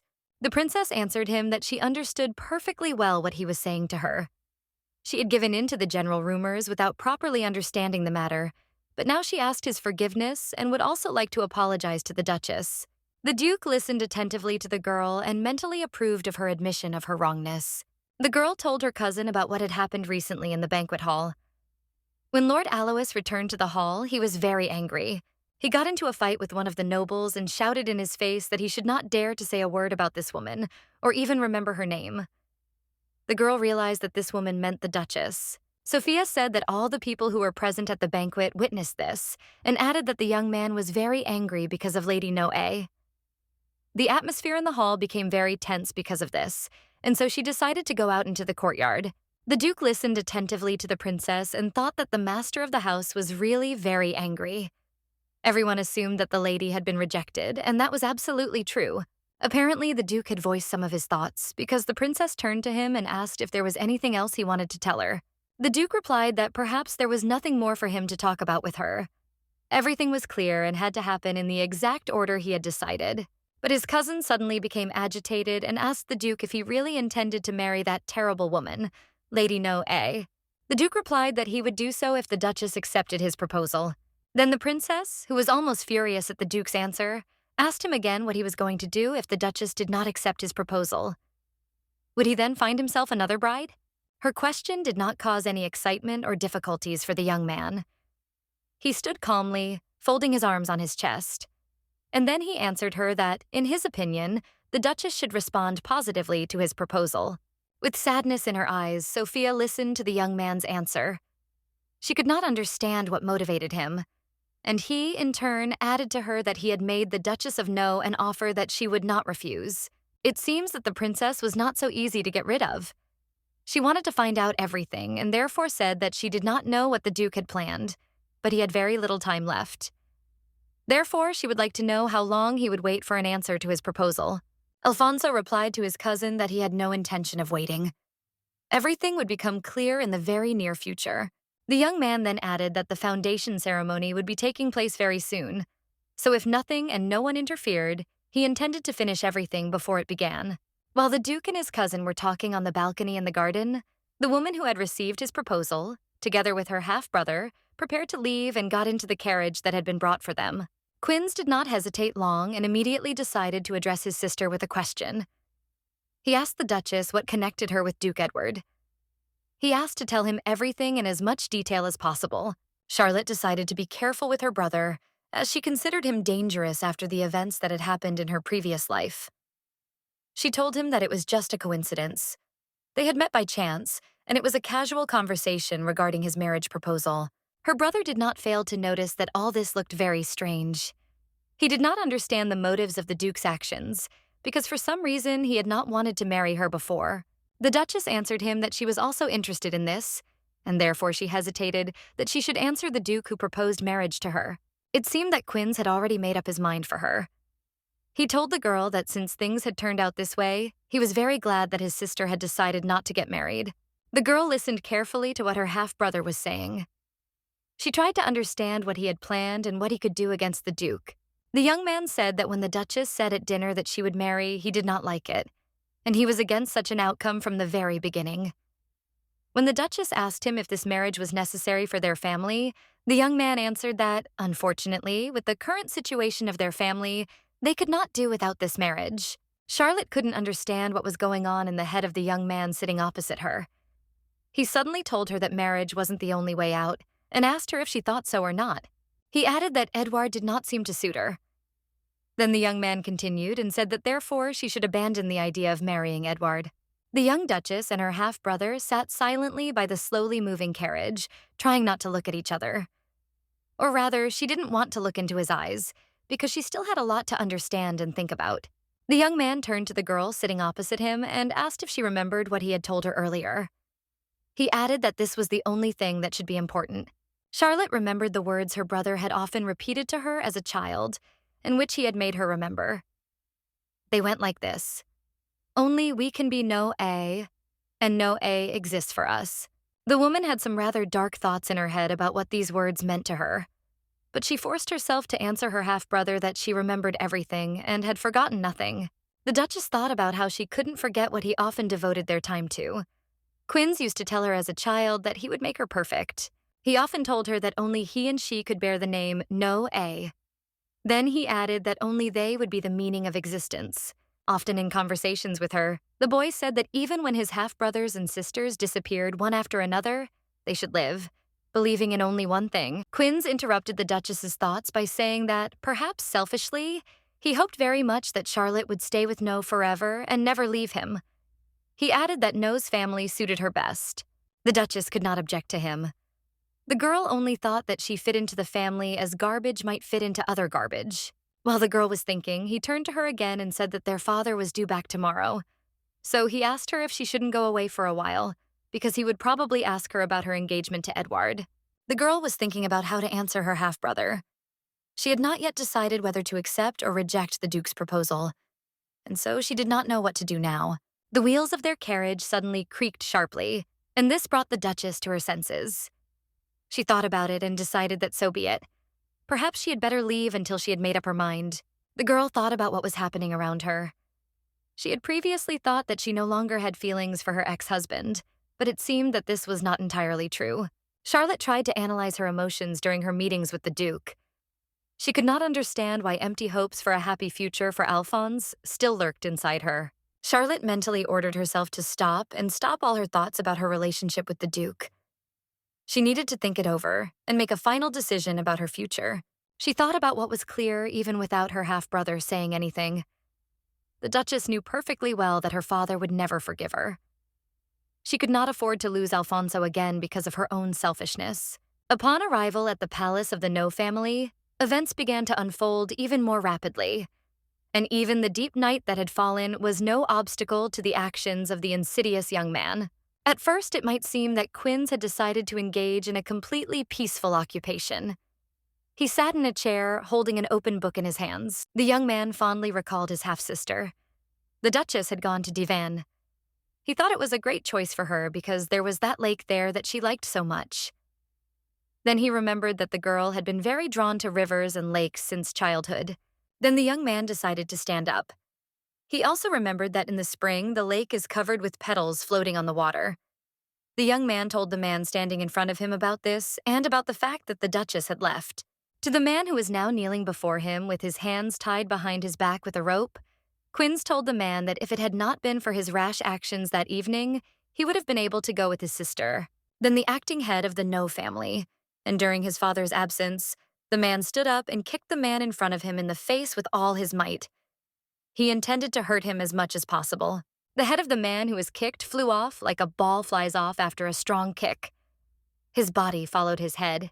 As if nothing had happened, Duke No remarked that there was nothing he could do about it, because he had to finish the work he had started. And then, turning to the young man, thanked him for ruining everything. Sir Alois, and it was he, tried to defend himself and declared that this creature herself had seduced him first. Of course, the young man couldn't believe the truth of his words. He remarked that to think that someone who dared to slap Charlotte still thought that he could get away with it.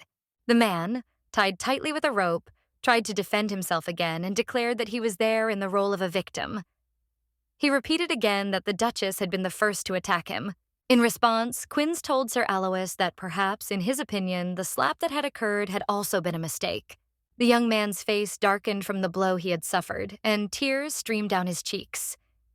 He declared that it was simply a misunderstanding and asked the man who had beaten him not to believe the Duchess's words. The Duke stood up to the man kneeling before him and said that he was curious to hear what he had to say, but it seemed that he had wasted his precious time. He added that perhaps it was Rohan Alois doesn't understand something. The young man was surprised to hear that Charlotte had not told her brother anything about today's incident during the banquet at his house. The young man was about to ask why. Quinns finished the sentence for him. He said that the young man was probably interested in knowing why he was being punished in such a cruel way. The Duke's face turned purple-blue with rage raging inside him. He told the boy that he was the elder brother of the Duchess who had suffered at his hands and therefore had to deal with what she had not told him. Charlotte was weak-willed. She had been like that since she was a child. She would rather kill someone than let them cause trouble. But she never laid a finger on anyone. The kneeling youth listened to the young man's speech with horror in his eyes. He was afraid to imagine what awaited him for what he had done. Quinns finished his speech, then sat down in his chair and picked up the book again. He told the young man that he had no choice but to protect his weak little sister, but at the same time he thought about what he should do and how to punish the offender. Then he continued to think out loud and said that maybe he should do to this young man exactly as they did to Dietrich. He told the young man that he was giving him a choice. Either he would pay the price and remain silent, or he could risk his life. Sir Alois could not believe his ears. He was terribly frightened by the words of the young man who had kidnapped him from his own home and beaten him to the point of horrific pain. He was afraid of what his fate had in store for him. Quinns turned to the young man again and asked if he could hear him well, because he had decided to tell him about Dietrich, whose name he had just pronounced. As the young man learned from the Duke's story, things had happened a little differently. Dietrich had been attacked by bandits and had lost his arm. Because of his memory loss, it was difficult to find those responsible for his injuries. But that wasn't all the young man suffered. With the loss of his arm, he also lost his chance to advance in his career. The Duke casually remarked that he was very sorry for the young man who had ended his life so suddenly, and advised Sir Alois to listen carefully to his words and not to be afraid of anything. The tied-up young man again asked the Duke not to rush and wait so that he would have a chance to justify himself. But in response, he heard that everything would happen very quickly. The young man's mouth was covered with a rag so that his cries tearing apart the silence could not be heard. Through this rag, he tried to shout that he had made a terrible mistake and promised to remain silent. He passionately begged for mercy for him. The last words he heard were a wish for good luck. Quinns smiled after that and assured the young man that he would convey his best wishes personally to the mother of the man standing before him, Lady Alois. And he laughed loudly again. When it was all over, the young man sat down comfortably in the chair in his room again and began to think about what had happened. He believed that he had done the right thing. This was how the No family had always treated those who had wronged them in any way. He felt absolutely no pity for what had happened or for the person who had recently suffered. There was a knock at the door of the room, and after permission to enter, Quinn's half-sister's maid appeared. The young man turned to the girl and said that now it was his turn to tell her how things were going. He added that if she had already appeared here, then she had probably completed her task. The Duchess's maid was named Sylvie. She reported to her master that the matter concerning Duke Edward had been resolved in accordance with his orders. The young man remembered that it was about his family's conspiracy.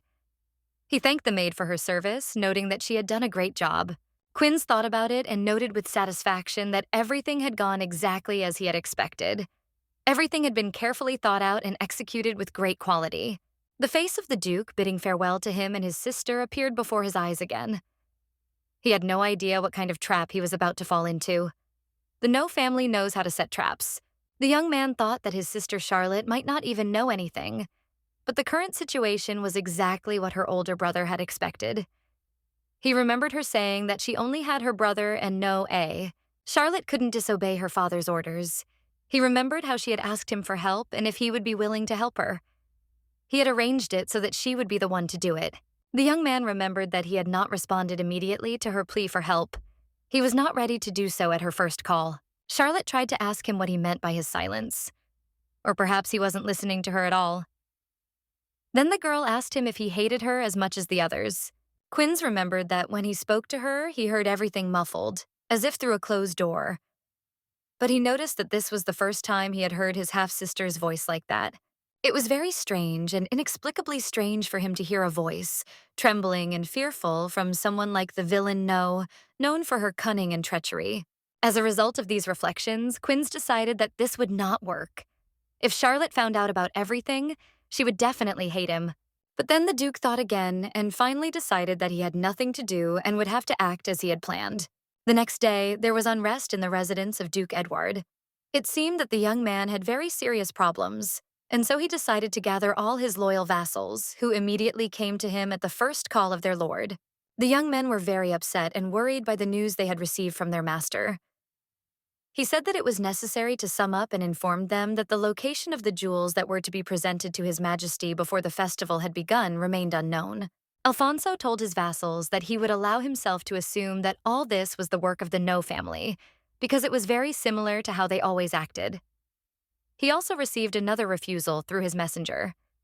The messenger immediately intervened in the conversation and noted that if the stones were in No's hands, they could not be returned. Duke Edward was in a terrible mood. He did not know what to do. Anxious thoughts did not give him any rest, and he was forced to support his head with his hand. He understood the gravity of his situation and the terrible situation from which he did not yet see a way out. The young man did not understand why he had once again been refused his marriage proposal. He thought that for the Duchess it was also a profitable offer, because nothing was required of her in return, but she could receive a rich reward. He couldn't understand why the Duchess refused his offer. He thought it was not her right, because her family demanded it. The Duke didn't care how much pressure the family put on the Duchess. It seemed that the Duchess didn't care either, because she was a villain No A. As many times before, the face of the Duchess appeared before the young man. He thought that perhaps her desires did not coincide with his proposal. But on the other hand, if she wanted to be near her beloved, then it was understandable why she would refuse such a lucrative offer from the Duke. The Duke's loyal vassals never abandoned the hope that their master had not yet completely lost his mind and would abandon his crazy idea of marrying into a criminal family. The Duke's loyal and noble servant approached him and once again asked him to think it over and carefully weigh all the pros and cons. The young man defended his opinion with passion. He again stated that the behavior of the Noha family was quite outrageous. Therefore, all communication with them must be stopped. After all, it may happen that further actions may leave a shameful mark on the honor of Duke Edward. Alfonso wondered if that was true, or if perhaps they were all wrong. He had been having a hard time making decisions lately. It was as if that damned villain had somehow managed to cast a spell on him. The young man immediately agreed with his master's words and informed him that he understood everything. But he still decided to sincerely ask the Duke, no matter how much he thought. But the young man could not finish his phrase about the request because he was abruptly interrupted by the Duke. In response to his page's words, the young man replied that it was enough to persuade him. He himself was still able to make the right decision and asked not to interfere with him while he considered his actions. The young man told the person who had addressed him and all his vassals present in the office that he had already said that everything was clear to him and asked them not to approach him with such requests in the future. The Duke rested his head on his palm and considered what his next move would be. He thought that even rightness on the battlefield was not applicable to human relations. On the battlefield, everything was simple. There were enemies, here were friends. Then he thought that perhaps he had unconsciously raised his head too high for himself. After this, Duke Edward raised his head, looking intently into the faces of the vassals around him. He informed them that perhaps he agreed with them in some ways, and admitted that he had made a mistake with this unfortunate proposal. Now, he would have to think about how to fix everything.